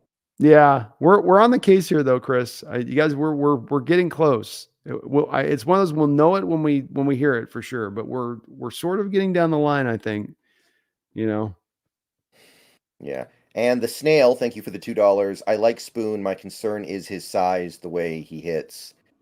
Yeah, that's why they're going to go to flag football eventually, right? Because here we have a player who tackles really well, hits hard, and instead of just being thrilled about it and being excited about it, everyone's like, oh, he's going to get hurt. He's going to get hurt. And that's why we're going to go to flag football eventually, isn't it? Maybe. I mean, the NFL would probably not mind that if they could get the fans to buy into it. But yeah, he's a little bit smaller guy. The hitting is a thing you might worry a little bit about. But I think that this is part of when you drafted him, you knew this is what you're getting, and you're not going to tone that down in him. Coach Carroll says that he picks his spots, and I would tend to believe that. And say that sits in line with what I've seen so far. He's not just out there trying to the death shots at every single turn. He is picking the moments to do it. But that is who he is as a player. It'd be like getting Cam Chancellor and being like, Cam, this is going to eventually, if you guys think about it, what is that neck injury that Cam had? Did that come by the violence of the amount of hits that he had? And Cam Chancellor had his career cut kind of short, didn't he, by that neck injury? And so even Cam Chancellor, this man that looks like the Terminator on the football field, who's 6'4" and 235, 240, his size didn't prevent him as a hard hitter from being, any healthier. And you want to get some hard hitters on the field. You'd like to have some guys that can punish guys out in the field. It is nice to add that to defense. I know even in this modern age of finesse ball and lack of physicality, but I think that you just got to say this is the risk that we knew we were taking when we drafted him, Snail, to me. And it is a concern. It's a valid concern, but it's one that you just say, hey, what he will bring with those hits and the juice he'll give to this defense and potentially the big plays that he can cause, worthwhile for us to do. And it's to get the most out of him as a player as well. But at the end of the day, he's got to play the way he plays. I think you do have to live with the results a little bit on something like this, just like you do with Jamal Adams. He plays a little crazy, but I think you got to let him hunt and live with the results. That's how I feel about it. Agreed. Yeah. It's a violent sport. It's going to do that from time to time. Okay. I think that kind of closes the book on the defense, but everybody played well pretty much. We could talk about dre'mont. We could talk about Woolen, Diggs, Jaron Reed. Even Mike Jackson played pretty good. No real big problems there. So, I mean, we could sit here all day and talk about the way these guys on defense are playing, but we got to move on at some point. So suffice to say, it was a full team effort. Absolutely. One of the better ones we've seen in years here. So let's flip on over to the offense here. This is where things get a little more mixed, I would say. Things are a little less dreamland here. Very sloppy and weird at the start, that first quarter. Like, I don't really think it's a big problem that we had a lack of production. Like, the lack of production, I understand. We've got a full fleet of backup offensive linemen out there. So I understand that. But that first quarter, there was a lot of sloppiness. We had a ton of penalties, first couple of drives. There was the DK stepping out of bounds before catching the third down pass. He had a very obvious hold in the open field, basically in front of everybody. You had multiple calls on the offensive line, although the one on Haynes was BS. Complete. He got driven to the ground. He did not hold. Yeah, if he gets run over, and it's the officials don't call that. I've seen that happen throughout the NFL very consistently, and it's not called consistently by the different officiating crews. If you get ran over, you get ran over. That happens in football sometimes. Sometimes the guy across you is bigger and stronger. It doesn't. If you go flying to the ground and he rolls over you, then he falls down. It's like you're not tripping him. He beat you on the rep, and lost his feet doing so because he was so probably over aggressive in his approach like that. Yeah, but the one on Bradford was legit. The one on Metcalf was legit. That's fine. The offense just in general, that first quarter was tough. Although I will say, I don't know how they overturned the Walker touchdown on the first play. I didn't see anything conclusive. I didn't either. I'm still a little scratching my head on that one, but whatever. So there's a little bit of drama on that side of the ball as it goes along. We're getting all these injuries. At a certain point, it's like literally every spot on the offensive line is occupied by a backup or a guy playing out of position. So there's only so much you can expect. I'm not really here to run anybody down. We already talked about Geno getting hurt a little bit. Obviously scary. I think Drew Lock played heroically. I was proud of him. He didn't play perfect. I liked what Drew Lock did more or less. Receivers not really helping him out. And honestly, overall in this game, I think if there was any part of this team that underachieved a little bit, it was probably our receiving core, which is supposed to be a strength. There were like 3 or 4 drops. There were some penalties. Not a great game by the receivers as a whole. But I guess you could say they did what they needed to do. Most of the points were created by the defense off of turnovers. They're not getting helped out by their kicker right now at all. Their kicker's not really doing much to support. But I just can't get that mad about most of the stuff that happened on the offense because, I mean, you can look on the other side and see what happens to most NFL teams when they have their entire backup offensive line out there. And then you look at what we're doing. The ship is still floating. It's just not going as fast as we would like it to. So that's kind of how I feel about it. I think you're being really correct and right on this one. And it's, football, as fans, we definitely have expectations and hopes and wants. I think we got to, as much as we can, be realistic in our outlook of things. I think one of the things that it strikes me oftentimes, Brendan, with people that do the evaluation of football, and this is talking heads or people that just look at the sport. But something that jumps out to me with them is the lack of building in and thinking about what's going on with an offensive line as it equates to the performative level of the offense, and specifically the quarterback and how they're doing, and what, if they're under duress, or if they're stressed out, or they're not able to now look functional, and they'll come back and they'll say, oh, Justin Fields, he sucks. He can't do anything as a quarterback. He can't. But we come back to the base terms there with Chicago, where, yeah, but you never got them the offensive line. Is him not sucking? Is him playing bad through this time having a lot to maybe do with the fact that line in front of him is a crap show, and he's having to overcome that week in, week out? And if you do that over a year or a 2-year time frame with a young quarterback, you're going to, build in bad habits. That stuff comes back to this. And I know that's a different thing with us here, because there's a young quarterback and Geno Smith with him back there. But it is then back to, it makes it hard. And it makes it not just a little hard, it makes it really hard to try to go out there and make something happen. We saw in the second half of that Rams game where we got 7 yards over the back of that whole two quarters of play. Once we got those first 2 backups in there before they had a chance to kind of, okay, how are we going to fix this? What are we going to do to adjust around this? How can we get this to, and so them to get to the functional state, I think, is absolutely been awesome. And Waldron gets a ton of credit. Dickerson gets a ton of credit. Pete gets a ton of credit for being willing to not just go into the box and try to run the ball 24/7 over these last 3 games. Because the old Pete might have done that. Old Pete might have, again, 3/5, 4/5 of my offensive line. We're running the ball 65% of the time. And we're going to just try to grind this game out on our leather ass and try to make it happen. And he didn't do that, Brendan. And I think that to me is all of those guys get lauded for that and doing that. One thing I will say in this game, though, we got into the third quarter, and there was a point where we were passing to run at about a 5-1 rate as we were pretty deep into the third quarter. And I love what Waldron's done, and he's been magnificent in his play calling. I didn't quite understand, though, how you go on the road into New York. You're down 5/5 of your offensive line by my measure of it. You move Brown out of center to guard. You are 5 new offensive linemen to me at that point. I don't care if he was a starter at center. How you don't have a little more balance built into your play calling, especially when you have the 2 running backs we have that have shown they don't need things blocked up in order for them to find yards, and not just a few yards, but to break off big plays, even including in this game. And including the fact the Giants aren't particularly a great stop in the run.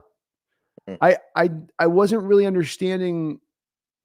I could see in Detroit conceptually what Waldron was trying to accomplish. I could see against Carolina Panthers what he was trying to get done. I couldn't quite see as much in this game what the plan was here offensively. Way too much passing at times and not enough of going back to the run. And it didn't need to be so one-dimensional, in my opinion. Yeah, I was a little confused by some parts of the game plan as well. I understand the need to threaten it, but until we start running screens good in practice, we need to just take them out of the playbook, because you can't tell me that we're running screens amazing in practice, everything's going great, and then you get to a game and it's like that. Boy, So non-functional, dude. I'm just not believing that that's what's going on here. You can't even get it completed. You can't even get the Mhm. ball like past the defender's hand to the back now. We used to have to get to where there's no yards to get, but now you can't even get it past the defender's long arm. He's still not going to. Yeah. I don't know why Thibodeau was getting single teamed by Curhan so much. Like, we didn't help him out on a couple of third downs, and I think like 3 third downs, and all 3 times Thibodeau made him pay. He got 2 sacks, and then he almost had the pick 6 actually. Yeah. So I don't know what was up there. Like, I know Curhan's playing well, but I felt like he kind of got hung out to dry in this game a little bit by the game plan. And we still did a lot of the stuff that I like. I saw a lot of really weird pistol type formation things, 2 tight ends flanking Geno on one side, and then the other side there's a running back. Just really fun stuff. But I felt like there was a little bit of maybe an assumption that Curhan would be fine on his own against Thibodeau, and that was like one of the things on offense that didn't work. Don't really know what to say about what was happening at the end of the half there, where we called timeout to run the clock out. Do you have any read into that? I was trying to figure that one out. I don't have any good theories. No, I the only thing I can think of is that they were hoping maybe the backs would bust off a 25-30 yarder, and then they could adjust the strat and go, okay, let's let's go now. But I think they just sort of were going to slow roll at the end and kind of lean into the lead where it was at and roll into halftime. I think it was like Carroll was flirting with the thought process of kind of going for it, but not fully buying in that drive, fully going for it. He was kind of like, let's do it. Kind of. Let's no, not too much though. Not just keep it, something like that. Yeah. I saw two theories on Twitter that were about as good as anything else I could come up with. One was we wanted it to be longer to the start of the third quarter so that Geno would have more time to get ready. Like there was that. It was like, okay, maybe the extra 30 seconds you buy by taking the last time out gives Geno more time, which was like, I mean, it's stupid, but I can't think of anything better. I just think that the punt was also one that puts you at such a long field. I believe you're down to one timeout with the 30 seconds. And so you were going to have to trust your offensive. What you were going to need to do is push the ball up the field, which meant long developing routes and the quarterback holding the ball for probably longer than you were liking, considering where the pass protection was sitting at in that first half. And I would imagine that rather than risk having some fumble happen where Locke doesn't see a guy coming around the blind side, fumble, and now you go from 11-point lead to it now being a 3-point lead because you got aggressive at that 30-second mark when you're not likely to push the ball up the field that fast anyway. If I'm a coach getting the ball at the 15-yard line with 30 seconds left and one timeout, even if I have an explosive offense, that's pretty risky on that because, again, quarterback's going to have to push the ball twice up the field, 20, 25 yards there, or a 15-yard throw, and the defense knows it's coming, knows you're not running. Yeah, the only other theory I saw was that they were trying to establish a rhythm with the running game because it had been a little bit rough in that first half. That's like I can't come up with a good theory, so these bad theories are all that I've seen that I'm going with here. I mean, it may be so. I can't do the running theory myself because you didn't run it consistently enough in the first half for it to be a matter of being inconsistent. If you've only run the ball 3 times in the first half, 4 times, it was literally that. And it balanced out by the end of the game because you got the lead and then you just started hammering the running. So it all kind of had the run pass got a little more balanced by the end. But the discrepancy through the midway through the third quarter was substantial. Yeah, I can't figure that one out myself. It's interesting though. I mean, especially at the end when we used a timeout just to run the ball up the middle again. It was very strange. I don't really know what to say about it, but I guess it doesn't really matter that much. It's just some. That's why I think there was that's why I think there was more than a single-minded approach to it. I think there was a couple things pushing that a little bit from the mentality and strategy, where there's a part of Carroll that's like, go for it. Let's get an extra, let's steal an extra possession. We'll get the ball at halftime, then we can go up and we can put this game to bed. And then there's the other part of him though, that's the coach that goes, there's 30 seconds left. You're on the 15-yard line. You got one timeout.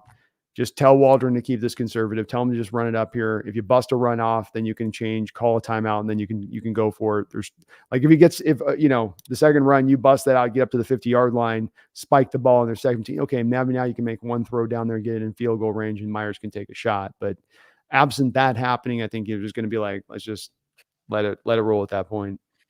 Maybe K9 is supposed to like throw his face mask into defender's hands and try to get him to grab it. Exactly. Just to have him just do yank motions as he's going through the line, as he's running right through the middle line. Just have to do that motion where it always like somebody got his face mask pulled because it's hard. You can never actually see the hand pull in like fast motion, right? You just see the head whip. And yeah, it could work. Some back's going to try that someday. The Snail, thank you for the $2. Maybe they were looking for a different formation. That's kind of what practice is for, right? Yeah, I mean it's hard to say on this one. I think Snail, it's kind of, and this was one where we can make guesses on it, but I don't think there is a real clear indicator of what they were doing on it. But I don't think there's any doubt that Carroll is in that moment thinking a little bit of where the game is at. I get the possession after halftime. I got an 11-point lead. The very least you could say he wasn't being pushed at that moment to feel like he had to go get points. Whatever they were doing as a strategy, that was not a thing pressing down on his brain saying, make this happen. We got the lead. We're in control of this game. My defense is playing phenomenally. And Carroll already, when his defense is playing bad, we know he likes to lean and try to trust his defense, even if they're not necessarily doing well, because he's a defensive guy. He always will. But when they're especially playing good, he's most certainly going to lean into that. Daniel Bailey, thank you for the $4.99. Have you seen our defense against screens? I'm sure our screens are going very well in practice. Also, I heard Big Spoon Energy. I liked that one. Big So Spoon far energy. this year, the defense against screens has been okay, I think. I don't think we've gotten hit yet with it. I can't remember. Can you remember a time? Not really. We might have to wait till we're playing Niners type team, something like that. The team that really does lean on it, because I don't think Rams have been okay with it, but I don't think that they've done it as much this year. Lions, yeah, Lions have somebody to do it. They've got there with Amon. So, but I think we've done it well. We've defended it really well. And Yeah. I've got to be honest with you, as I think about it, Brendan, I mean, it does kind of feel like league wide. If I go through highlights in my mind of other teams in the league, maybe absent like the Dolphins, there's not a lot of teams out there running a lot of successful screen passes anymore, right? Like, I mean, we kind of have seen the silent death of the traditional screen game to the running back. I mean, we don't see that anymore at all, do we? Well, you see it a little bit, but not anywhere like we saw it 10, 20 years ago, where the quarterback Yeah. drops back, you free release the defensive line into his face, he loops it over the top of the line to the running back, and the running back, gets on his way with all of his blockers out. What they say, he's got a convoy out front. You never hear him say that he's got a convoy out front, and it's because you never see those plays run. I wonder why. I've thought it's because the defensive lineman gotten bigger, but I think it's kind of an issue you see everywhere in the league a little bit now.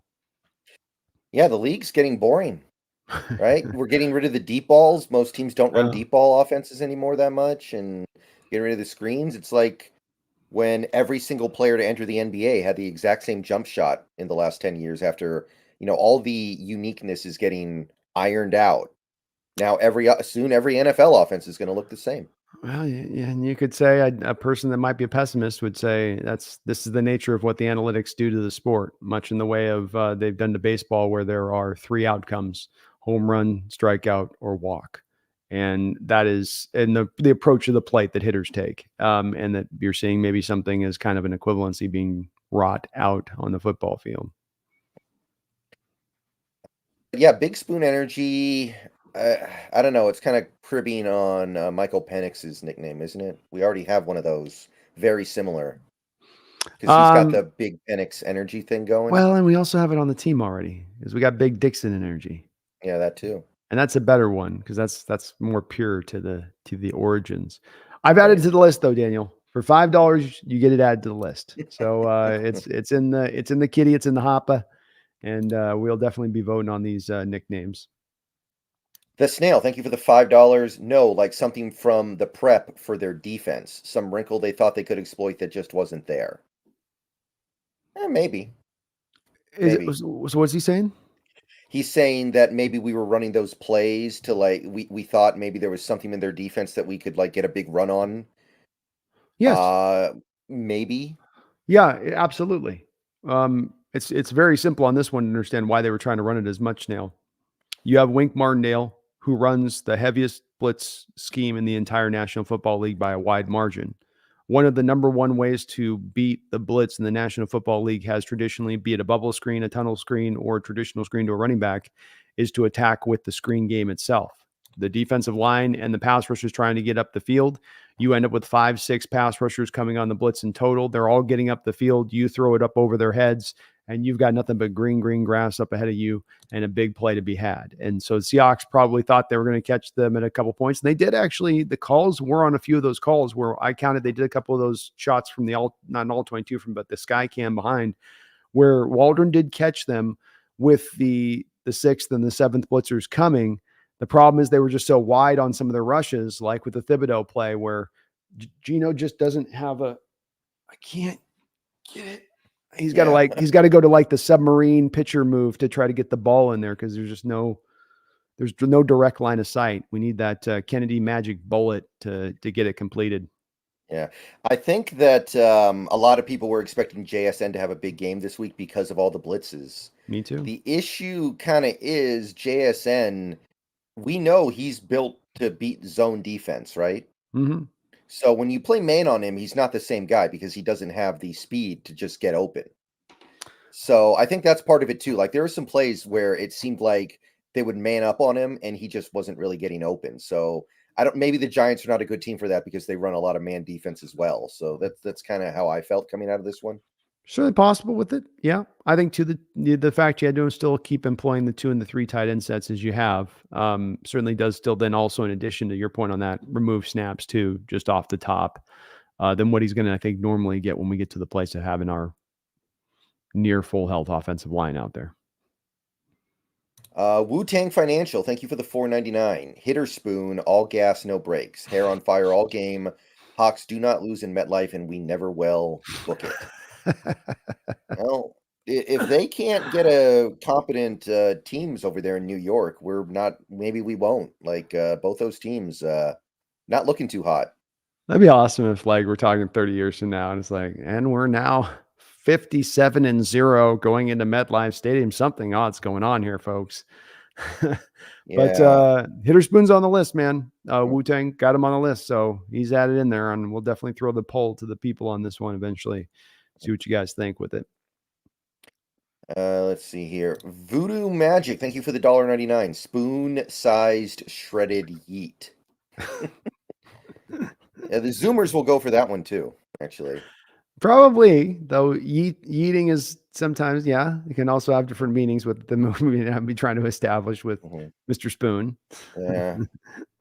The NFL's, trying to get women to watch football now with showing Taylor Swift 800 times in every game. So now we got to get the Zoomers in too. We got to go full Zoomer with these nicknames. I think I got about 50 more times I can watch the Kelsey commercial, and I'm gonna just about need to start punching something. I'm like, can we please run something else? Anything, please, something else. But Voodoo, that's great. Spoon size shredded. I love that. I like it. So how'd you feel? Okay, talking about Geno in this game's kind of tough, right? Because he gets hurt. He's clearly not all the way there.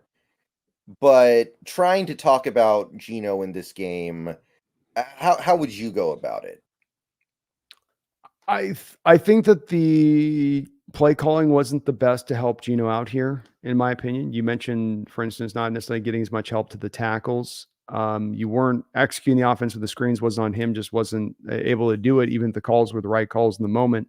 There were moments where Waldron had some great play calls that did help Geno out. I mean, there was one where in this game where I loved, where he had a levels concept where Geno's rolling to the left and you've got the tight end coming short on a crosser, and then he's got the deeper crosser going over the top, and he's got those two options. And he could have gone either one. Both Disley and the guy over the top were open on the play. But I thought Geno did what he could do with what was available there to get. I don't think that he left a lot of yards or necessarily points out there on the board in his time. I just think that there was only so much you were going to be able to pull from this game. I know there's some that are like, well, Drew Lock played better than Geno Smith, and Drew Lock was in there for a very small sample size. And, Yeah. I don't think we can come to that determination on this and say that he was in that way there. Geno was up against it. I think you kind of finally had things go to where you've been maintaining and holding on and keeping the dam held together with the bungee cord as you're floating deeper into the ocean here with these injury situations. And it just reached a point where it's just one too many. The Damian Lewis one felt one too many at that point a little bit to keep making the offense allow it to be explosive. I mean, it could be functional still, but to have the expectation level, it's going to still be able to go out there and post 30-point games, 37-point games. I just think that's unrealistic by fans to take that track when you're down that many linemen up there. To get to 24 points in this game, albeit 7 comes on the back of Witherspoon, and have it a couple turnovers that helped you as well to get to those points and flipping the field position. But all that being said, I think that they did with what you could do with there. And he wasn't helped out again with Waldron on that play calling where you're already under that avalanche, right? And now you're just going to call pass play after pass play, which is only going to further allow the defense to get even more into pinning their ears back and going full steam, not playing the run at all at that point, just going, hey, they're not going to try to run, so let's just go after them. And that made it, I think, a little bit harder on both Geno and on Drew Lock, because I felt that way with Lock when he came in there too. Like, man, they are just shooting out of a cannon right now. The Giants are off the edge there. There's no real trying to be under control and disciplined when it came to the run game. Yeah, I did say last week, I think we're going to get the Giants defense best effort because they have to win this game. And that's the side of the ball that could actually be decent. So I kind of thought the Giants were going to play with their hair on fire on defense, and I think they did. Not perfectly or anything, but I think they played maybe their best game of the year so far overall. I think you could say so, yeah. And they were certainly chippy and edgy too. It's that hard to quantify thing, Brennan, you got in this game. And I referenced it to it last year. It was us playing the 49ers in week 2 after that monsoon in Chicago where they got embarrassed. And it can be at different times in the season where you hit a team this way. It could be them at their last gasp where if they don't win this game, they're out of the playoffs. Their season's done. Or it can be in, wow, if we lose this game, our season's going to go to hell. And you and I talked about in our pregame on this of looking at their schedule ahead, where they got the Dolphins, the Bills. They've got some tough games coming down. You lose this game if you're the Giants, it was going to be your season. And so that meant all hands on deck. Get every gun out there and let them light, let them fire, and do whatever we can do. We're not going to leave anything on the table, including even trying that trick play like they did, which got snuffed out by Witherspoon. But they were going to throw it all at you. You weren't going to get anything, left in reserves for them. I mean, they almost tried to force Saquon out there with a peg leg. That's how desperate they were to win this game. Exactly. We're paying you. Come on. We came to an understanding. We gave you an extra $500,000. What do you think that $500,000 was? Come on. Yeah. But yeah, Geno also wasn't really helped by the receivers. I thought there were like maybe 4 or 5 drops in this game. I think JSN had 1. Lockett might have had 2. Charbonnet had the one on 4th down, which I know it's not an easy catch, but that's a catch I expect Charbonnet to make. He has good hands. He usually makes that catch. Agreed. It was thrown a little bit behind him. It's definitely one where Geno can put that a little bit more out front to make it easier for him because it's bringing him back to the defender. But you're right. There was a couple of those in this game where not necessarily super helped out. You mentioned the DK play where he stepped out. You can't step out there. You've got control of that. That defender wasn't pushing you out, and you got, you just lazily kind of got that foot stepped out of bounds. And you got to be on those kind of finer details because you can control that stuff. Can't control if you lose the rep on a guy or he just beats you, but you can control keeping yourself in bounds as a receiver, especially when you're much bigger than the man across from you. Parkinson, nothing going on in the passing game today, but he's becoming like a great blocker, not even just a good blocker, I feel like. Absolutely, man. He's in there putting you're seeing wire with Bobo. You're usually seeing Parkinson in there too next to him as far as doing some work in there. So he's for where he's come from Stanford, it's pretty miraculous and should teach us when we do this scouting stuff, that if we do have a guy on the tape in college that does have the spirit really willing, that we got to be maybe open to that guy having that be able to develop in his game. It just maybe, because the size can come, the girth can come, the strength can come, but the willingness is either there or that. You're either a Jimmy Graham type or, you're a Zach Miller type, and your mentality at the position and how you approach it. And Colby brings kind of the Zach Miller approach to it and how he plays it. Let's see here. Jason Tudor, thank you for the $2 Canadian. Please have a none of the above option. We will, man. I'll put it in there. I want to make sure we get the right one. So we're not going to just glom onto the first one that comes down the track that sounds nice. Holy Hand Grenade, thank you for the $2. Was not my idea. DEFCON Spoon. It's all right. It's not bad. All right. I'll add to the list. The list is getting pretty expansive here. Poo Poo PP, thank you for the $9.99. Poo Poo PP strikes again. Do you think Devon Witherspoon's game against the Giants was better than any full game Rowe or Sauce has had? Who's Rowe? Did he mean to say Reek, maybe? I would guess that he probably means Reek. Has had, love the show, both y'all kill it. I think the answer is pretty clearly yes. Thank you, POPP. Thank you. Appreciate you on that. This is the best game from a Hawk corner. Maybe in, and I got to go back and look at some maybe Dave Brown's games and see where maybe he was at. I know Sherman had a couple of interception games, so maybe you would pick one of those instead.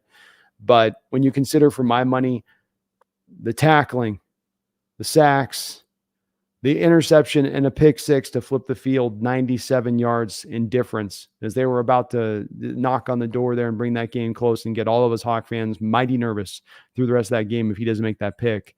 You maybe can find a Sherman game with a couple. The Niner game, he got a Kaepernick a couple times.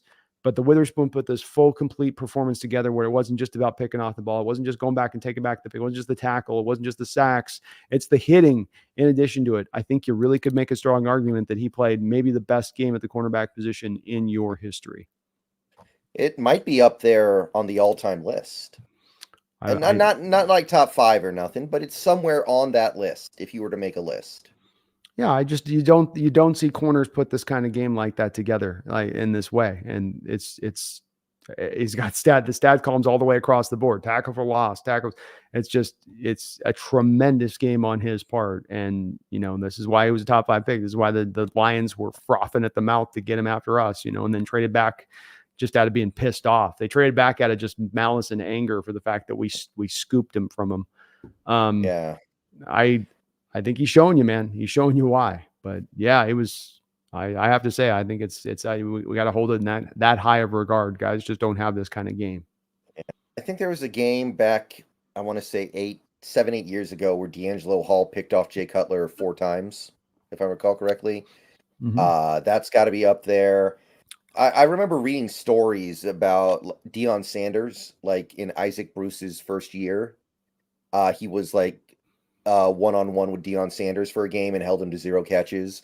And the whole game, after every play, Deion Sanders is like giving him advice on how to run routes and stuff, like trying to tell Isaac Bruce, no, man, you gotta go like this. No, you gotta plant harder when you're cutting. And like he still isn't giving up any catches. I like that story, so I think that's some pretty amazing stuff that he used to do. But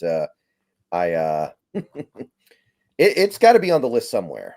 It deserves its spot, that's for sure. And it's the fact he's doing this, Brendan, 3 games into a career where he had no training camp, basically, where he's out for an injury, and yet you have him here without that training experience to get himself ready, and he's popping off like this so quickly. Should give us and to me, gives me just that much more confidence that this is going to be sustainable, and that this kid is a absolute star on the rise here for us. Yeah, if the season ended today, defensive rookie of the year. Yeah, I think you have to give it to him. Yeah. Carter has been, it's not to take away anything from Carter, but the bottom line brass tacks here at the end of the day between Carter and him is he plays 35% of the snaps. Witherspoon missed the first game, and he has more snaps right now than Jalen Carter does. It's if you have one guy's playing 90 to 100% of the snaps versus another guy playing 30 to 35% of them, and that other guy's there out there to plead those plays to have that, you've got to factor that in that the DROY. I mean, you really do, in my opinion, but we'll see if they do. ALG Investments LLC. Thank you for the $4.99. Mahomes didn't look good in a Super Bowl with 3 linemen down. He doesn't look as good this year because Jawan Taylor sucks. Geno survived the storm. Well said, LG, and thank you for that donation, but beautifully put, man. Absolutely beautifully put. I got to give it up to Mahomes for that Super Bowl, though. He tried. Like, he was running around like crazy, still getting off good throws. Like, he did everything he could with that offensive line. That's the key. You do everything you can with it, though. The way you boil that down at the end is really the most important part of that statement. I agree with you. Mahomes absolutely played Superman as much as he can, but this is the place where there is going to be kryptonite on Superman's back when this stuff occurs. He isn't going to be able to Michael Jordan this thing through. This is how bad it gets when you lose those offensive linemen. And LG, yeah, I think you're right. I think that they've had a little bit of the left guard that they had gotten from the Patriots a few years ago is getting a little bit older out there.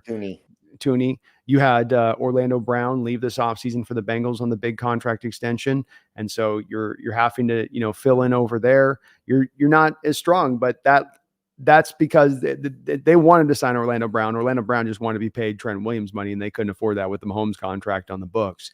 But they were taught by that Super Bowl. That Chiefs learned the lesson from that Super Bowl. The reason that Tyreek Hill is not a Chief right now, in my opinion, is because of the lesson that came out of that Super Bowl with Mahomes being that we are going to make sure that this never happens again to Patrick. He's never going to be in a position here where we're going to be having under an onslaught, allowing him to get maybe injured and beaten up. And just having to, as you put it, survive the storm, ALG. We're never going to allow that to have to happen to him again. And they've taken some strong steps. 2nd round pick of Creed Humphrey, the 1st round pick they gave up for Orlando Brown to bring him in before he's gone in free agency. Thuney, the money you spent there to get him in free agency, they absolutely corrected it and fixed it. But any guy, Mahomes, maybe not Burrow, man, because that guy seems to he can have just a bad offensive line and he'll still be back there just heart of a lion slinging it as he's getting his ACL broken in half. But every other quarterback not named that guy is going to be absolutely impinged and diminished if you put them behind this kind of offensive line in a major way, not in a minor way, not a little bit, they'll be a little bit hard. No, they're going to look at times non-functional because of it. Mm-hmm. Let's see. The Snail, thank you for the $2. Best game from a Seahawks corner since True Font. And actually, this one's interesting because I totally forgot about this one. True Font did have the 3 interception There you pick go. six game against Arizona in 2007. Remember that one? Let's go, Snail. Snail, why am I not surprised you're the one that brought this one up? Yeah, I forgot about that game, but yeah, that was the year he made the Pro Bowl. That was the year he had the pick six in the playoff game against Washington. Yeah, that was his best. That was his career year. I mean, that was his that was the best version of Marcus that we got was that season. And yeah, that was a great game for Marcus Snail. Well put. Well put. That might be the best one. Yeah. That's I think the conversation kind of starts and ends with those two. Probably, I would say, yeah. I think Sherman's games were good, but I don't think he passed 2 interceptions, and I don't think he goes complete to the tackling, the blitz, and the hitting that you can add on to it with Witherspoon there, which would put him over Sherm's games probably. Jason Tudor, thank you for the $2. It's Tudor, not Tudor, but go Hawks. Thank you, Jason. Tudor. Okay.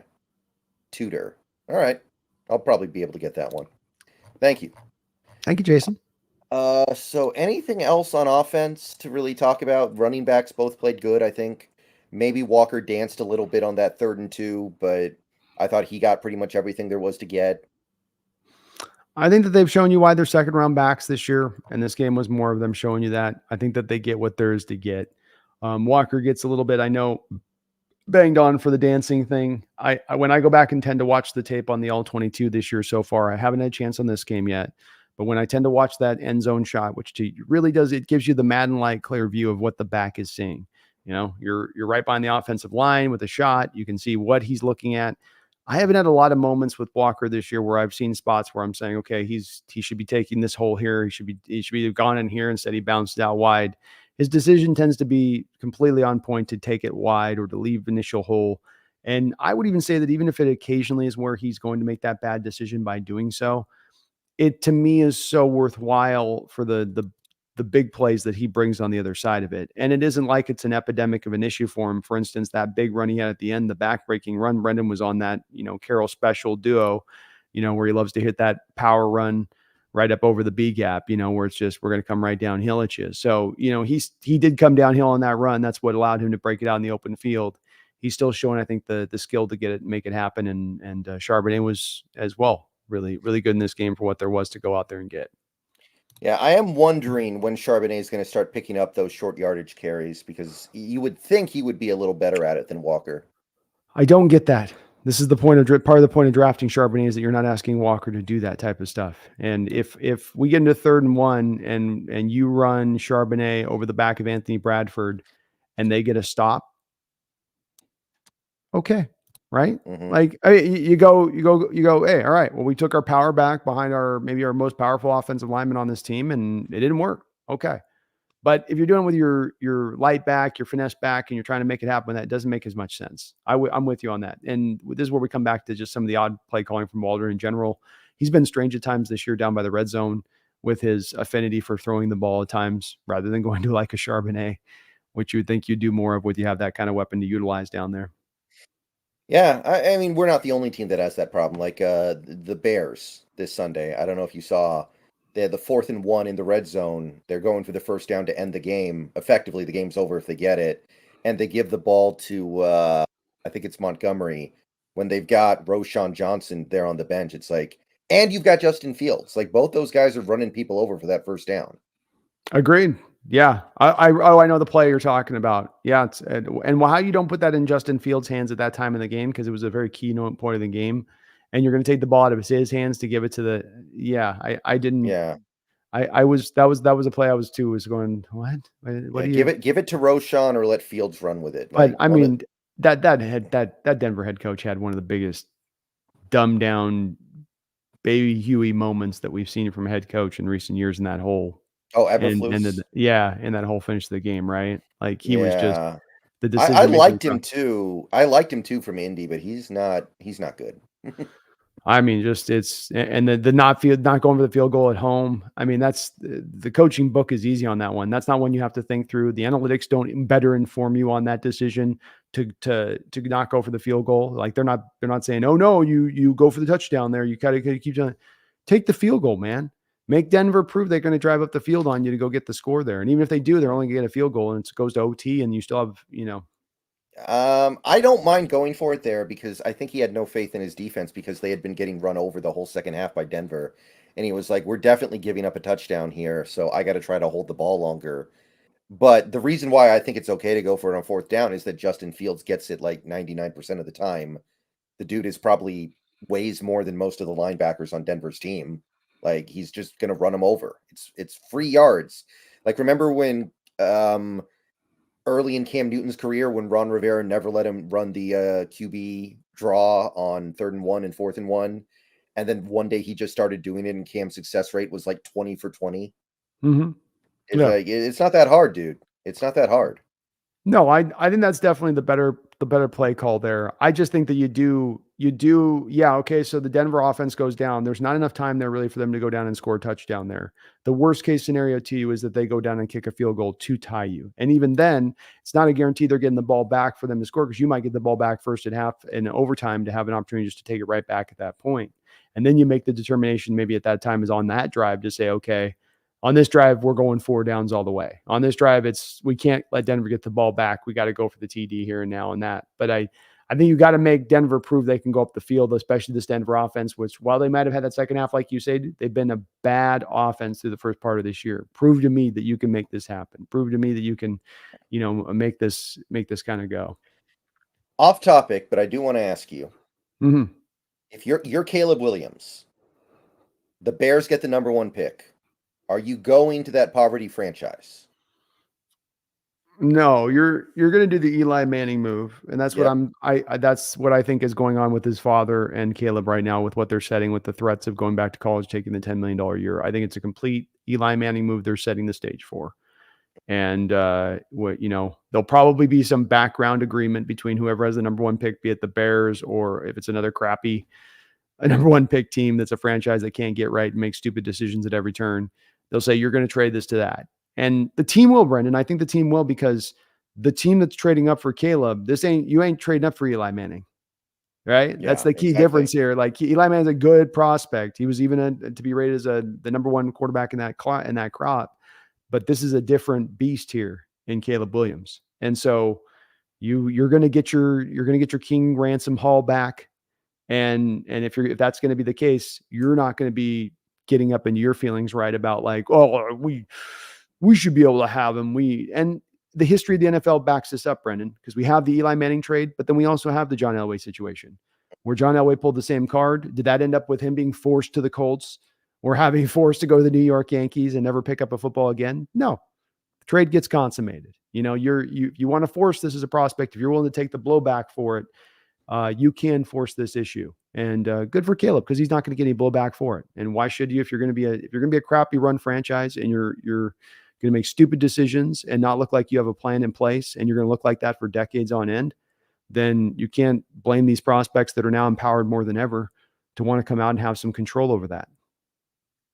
Yeah, so the Bears are going to get the number 1 and the number 2 pick this year, and they're not even going to be able to get the best prospect. Drake May, baby. Drake May, Yeah, it worked out for the Chargers, right? They got Phillip Rivers. I think they were pretty happy with that exchange. Well, and if you think about what they could do is they go to a team that maybe there's one of those teams this year in the draft that's got, I don't know who's got 2 first-round picks, but they find another team that's got 2 first-round picks and they flip to that, or they get 3 first-round picks into the future and they've still got that extra first-round pick in this draft, and they're still in a position at that point to load themselves up in the future. Even though you're missing out on Caleb Williams, your consolation prize is maybe 4 or 5 extra 5 first-round picks in the next 2 years, which, as we saw in our situation, that can be almost every bit as good as getting a, not even franchise quarterback, but a generational like quarterback for the position. You're invigorating your team in a major way. And that's as much as getting a franchise quarterback right now. I mean, wouldn't you believe that that's really as much what the Bears need? You don't have much on the offensive line. You don't have much on the defense. You got really no playmakers on the outside except for maybe DJ Moore.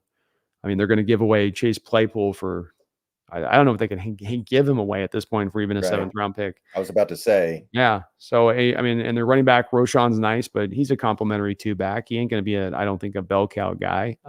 You got a lot of stuff that you need to do in there in Chicago. Part of the problem with drafting Fields. You didn't have the plan in place with Fields either. They're about to.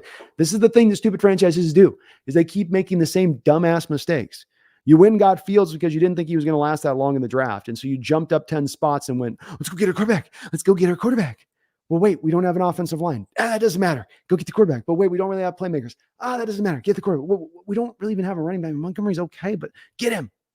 It's like, no, have a plan in place. Set the stage. Provide a pathway for him to be successful when you go and get that quarterback of the future. But a dumbass organization like the Bears just is ready, fire, aim. And it's and they're out there, just like Gollum out there, our precious quarterback will save us. No, it won't. You've got to build a team here. There's more decisions than just one to get this right, especially with the way you guys hire head coaches. Can they draft an owner? You can make the argument that's one of the ones franchises may be in dire need of that kind of change. I can't really think of too much else to say about the offense. Anything else you think of note? I think we pretty much covered most of what let's give a tip of the cap to the tight ends again this year, because they have been the fulfillment. They are still that Cerebus, that hellhound guarding the gates of our offense. I mean, that term is no better applied than this year, is it not, Brendan, with the need of guarding, not just simply from a productivity standpoint, but literally guarding our quarterbacks and needing to chip block and help out with those guys down there. They've done that dirty work and they have done it well. They are on pace right now, Brendan, for nearly 1,300 yards collectively between these three guys after coming off the season last year at 1,100 yards receiving. So having even a better year than the last year that they had, and just such a stable, nice part of this offense that's just very, very helpful in a variety of different places that aid us. Yeah, I mean, Metcalf started the game out sloppy, but I really like what he did on the touchdown grab, waiting until the last second to stick his hands out there, so the defensive back couldn't really do anything about it. That was nice. Yeah. He made a nice catch too on a play where Geno had to rifle one in on a post route, and it was out away from Mwadi. And I mean, that ball is hard to catch out away from your body anyway. And then you put the velocity on it too. And then he takes a hit, still holds on to it. I think there's been times we've seen DK have that thrown to him in his career, and it's been a drop. And so, he's been, I thought he was overall pretty good outside the holding pun, the stepping outside. He was very good in this game. Yeah, I agree with that. Let's see here. Member message from Byron D, member for 18 months. I feel like Parkinson is our future tight end one. Thoughts? He is really good overall. He's got the potential to be that, Byron D. Let me say that first. I think there certainly is the potential there. What makes this sticky is I believe he's a free agent after the year, if I'm not mistaken. And he so, is, and I don't think we're keeping him. We come back around, and me and Brendan are faced with this over and over on a lot of these questions here as we're going to go round and round, which is that we are very much keenly aware and thinking at the forefront of our mind the cap situation into the future with a lot of these decisions, from a Jordan Brooks to a Colby Parkinson, because there is only so much money to spend. You are absolutely going to be a franchise by next year that is going to be in go for it mode. It is not in, let's just start slowly building this base up. It's now year 3. Let's cook this out.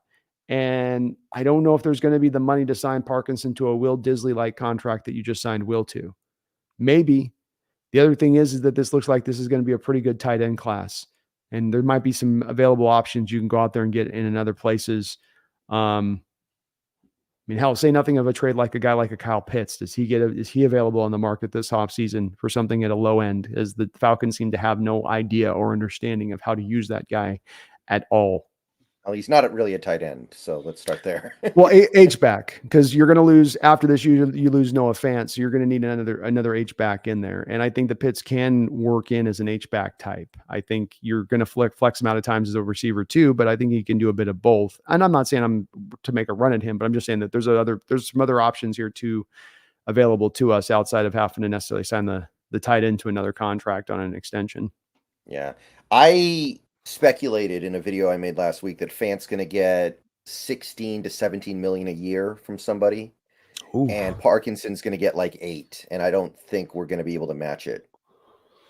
I see Parkinson getting that. I can't see Fant getting more than 12 myself. I was just looking at the Higbee deal, and I'm like, okay, if Higbee's getting 13 and the cap is going to go up and Fant is 5 years younger, than Higbee. I think Fant's getting more than Higbee. It might be. I mean, and inflation is a sucker in NFL. I mean, it's always going up. So price of doing business might drive him up that high. He's we'll see. And he is on. I will say this about Fant. He is on pace right now for like 680 yards receiving this year, which would be his best of his pro career. And so, going into your final year, having your best year of your pro career certainly can aid to getting you that kind of deal. I would have a tough swallowing of the pill, though, to be doing a $15 million deal a year to Fant. There's no way I can come. I wouldn't do the $12 million deal to Fant and myself. I'd much rather be doing an $8 million to Parkinson than 14 or 15 million to Fant. Yeah, I mean, like Evan, look at the contracts guys like Evan Ingram get. I feel like it's just happening that way. Higbee too. I mean, I don't think Higbee's better than Fant. I don't know on that one. I mean, I think he gets utilized more in that offense, and it's that productivity of the utilization. I think that ups the difference value. in productivity between the two is basically nil, though. Like, the only reason why Fant's production was down a little bit last year was because we used 3 tight ends. If he was on a typical NFL offense, he would have produced right up there with Higbee, I think. That's fair. Yeah, he's been 300 yards the past couple of years. He's got a 734 in the books and a 620 on the books. So he's had a couple of high watermark seasons that Fant has had. Right. But like you said, Fant's also a little younger. I think Fant had a couple of those in Denver. It just was on a terrible offense where it didn't mean anything. Yeah, exactly. So, I mean, yeah, you might get up around that mark. Certainly, definitely not us to pay him, though. If he does, we can't do that. Yeah. We got to put that money in other places. Special teams. So special teams, Jason Myers is dead to me. I'll leave it at that. Come on, Brendan. It was a 50-yarder, man. What do you want the man to do? It's a big kick. It's a long ways. Not after Graham Gano shows you up on the other side with a 55-yarder. Oh, I told you, man. We knew this was coming. This was the car crash that was a slow motion, and we saw it. We knew from the offseason coming in what was going to happen as soon as the deal was signed. Man, he's got what is that one clock that the worldwide clock that's so precise that it's like timed up with the core of the earth or something? It's within like a millimeter of a second of accuracy.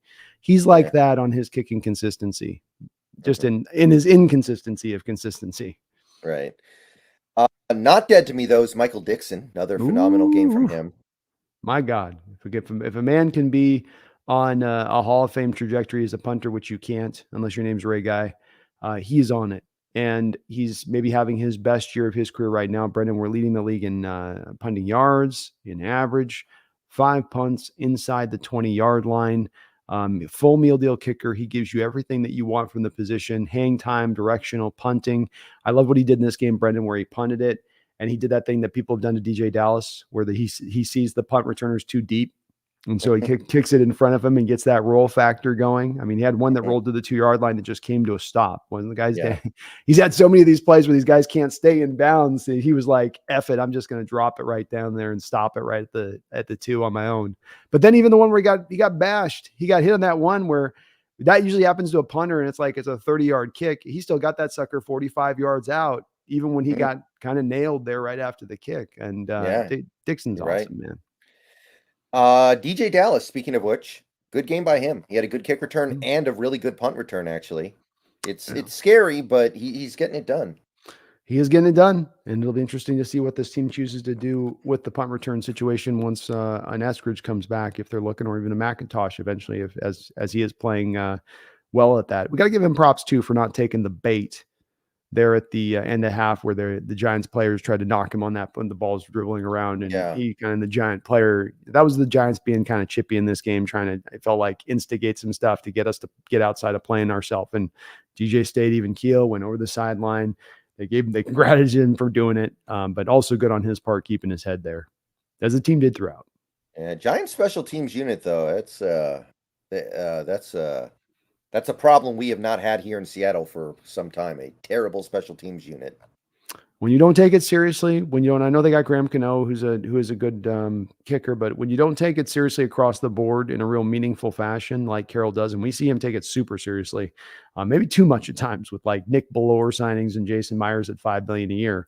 But probably better to be on that end of the scale as to be that team that ignores it. Has that year like the Chargers did that one year, where weren't they like the number one DVOA on both sides of the ball, but it was their Yes. special teams that end up like that. That is the most brutal of years when you have this top-notch team.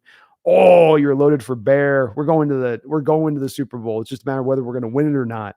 And then you have your special teams units allowing punt returns, kick returns, kickers can't kick, punters can't punt. And you're going, this is going to be what finishes us off. This is what's going to be the thing that takes our season out. It's happened to a lot. It happened to the Packers a couple of years ago on one of those years where they were in the just that Aaron Rodgers 2-year MVP run. They had that. They had a year there was that they Packer fans would absolutely acknowledge our season got done in by our crappy level of play on the special teams unit. My God, Yeah. Yeah, even the year we played them in the NFC title game and beat them in overtime, right? They gave up the trick play, which was a terrible job by their special teams unit because the fake should have been seen a mile away. Mm-hmm. Absolutely. And then the onside kick. That's right. The guy handling the ball when you're told not to handle the ball in that situation. If you're instructed correctly, not to do that. And if you're not just instructed correctly in just general terms, but before you go out there on the field, your special teams coach should be going, okay, you're not going to touch the ball. You're there to hit the up man. You're here to block the up man. You've got Jordy Nelson behind you to catch this thing. So do not catch the ball. But yeah, it's something that is, it's some people, fans don't always get excited by special teams, but it is something that can be to your benefit. And if you ignore it, it's like ignoring going to the dentist, ignoring brushing. Suddenly you wake up one day and you got cavities in your mouth and your teeth are hurting. That's right. Castra Solari, thank you for the $4.99. What do you guys think is the reason that the Hawks are so underrepresented? After Monday Night Football blowout, all the media talks about is how bad the opponent is. Well, I mean, there's a reason why the Giants have been on national TV 3 times in 4 games to start the season. Yeah. Like it's something that we reference a lot, Kasra, with this where, and I've had a long time to make my peace. It frustrated me as a younger man much more. I'm not going to lie to you on that, where I go, why can't we get the credit? Why is it that it's so hard for us to get our props when we do well out here? And when we were in the Legion and Boom, you had the historic defense. They recognized us at that point, but it took you having a legendary defense and beating the all-time offense to finally get kind of your flowers on that situation. And other than that, it doesn't matter what sport we're talking about. It's just kind of hard for us to get much love from out there on the East Coast. Those folks are 3 hours ahead. I think just a lot of times they go to bed and just sort of treat it like the West Coast doesn't exist. And it's unfortunate, but it's just kind of a human nature thing, I think, at this point, because I've seen it over multiple generations. And they want the big markets to run. They want New York to go. They don't like seeing a game like that. They want New York to go out there and beat us. And okay, see, New York's real, and we got Jets may be out of this, but at least New York's going. So one of the New York market teams is cooking up, but they didn't see that was the case, so they got in their feelings probably a little bit with that. But I look at it like this: when it comes down to winning Super Bowls, respect don't matter at the end of the day, because once you raise that Lombardi, nobody can say nothing. Exactly. They can't say anything at that point. You can. Oh, we do. No matter East Coast, West Coast, the trophy is the same size. We got the win. We went through the dogs to do it, and it's legitimate. And that's where the eyes got to be on that particular prize, because then you'll get your props. Yeah, that's the attitude I take as well. Ultimately, it doesn't really matter that much. Mm-hmm. Yeah, it just doesn't mean anything to the wins and losses. And the part I like, especially about the Costa, is there's something nice. I think Brendan feels this way too about just being in that underdog role. This team seems to kind of excel in that. We're kind of being slept on. We're kind of being ignored. Okay, I think that's about all we got. I think we covered everything that needs to be covered. We went a good 2 hours, 10 minutes or so. It was a great win. It was a great game. The team showed a lot of promise, a lot of reason to believe that this season could be on the right path after a rough start. 3 wins in a row. We got the bye week now, which ends up being a pretty good bye week to have. Very, very well timed. And now all we have to do is just wait to see what things are looking like in about, what would it be? 9 days. We'll do our pregame video for the Bengals game. We're going to be taking a little bit of a break with the show, but we will be back as we always are. Absolutely. We'll get this cooked back around. And certainly, guys, if there's any breaking news, if we do get a trade come down or anything like that, we'll certainly jump on it and do a emergency stream if something comes down like that. So thank you everybody for showing up tonight. We had like 440, 450 viewers throughout the night pretty consistently. Still Let's got go. almost 430 people here. I will be live on Twitch later tonight. We're moving through Act 3 of Baldur's Gate 3. So if you want to come watch that, head on over there. And we will be back at this again next week with the Hawk's Nest. Thank you for coming out to the show tonight. My pleasure, man. Thanks for having me here. Have me on. Mm-hmm. And after a game like that, I don't think I'm going to have to remind that many people, but there's probably somebody out there, right? There's always a few stragglers, Brendan. You know, there always is. Yeah. They had something to do Monday night. They had to watch the kid play Little League. Maybe it's DVR'd. You know, they're going to watch it on Thursday. They're not in a rush. Yeah, exactly. I mean, there's no sports on tonight or tomorrow night unless you want to watch these baseball playoffs. So got to have something to do. Did you, by the way, quick thing on this? What'd you make of DePoto's comments? You see that horse? Yeah, crowd? it's pretty bad. It's pretty uninspiring. 10-year plan. I thought that I was mad enough when we started hearing Snyder talk about the 2 or the 3 year plan. 10-year plan? Are you kidding me? Yeah. Well, I'm probably going to make my own video about that at some point. But, yeah, it's just I know I took that off track, but I did want to ask you about that no one because I problem. saw that today and I was like, oh dude, really, DePoto? Just zip it. Just don't say anything if you're gonna say that. All right. And yeah, so it's got to be said for the 1 or 2 people out there who forgot. Let them know, Brennan. On this season that is starting to get back on track, nature is healing, things are coming together. We weren't going to go undefeated anyway, right? Nobody goes undefeated. It's cool. We don't want that pressure. We don't want that kind of pressure. You know, we've seen that wears those teams out as they go on. It wore the Patriots team out. You know, you got to get that bad loss right out through your system early. You know, just get it right out. So all that's left is go Hawks. Go Hawks.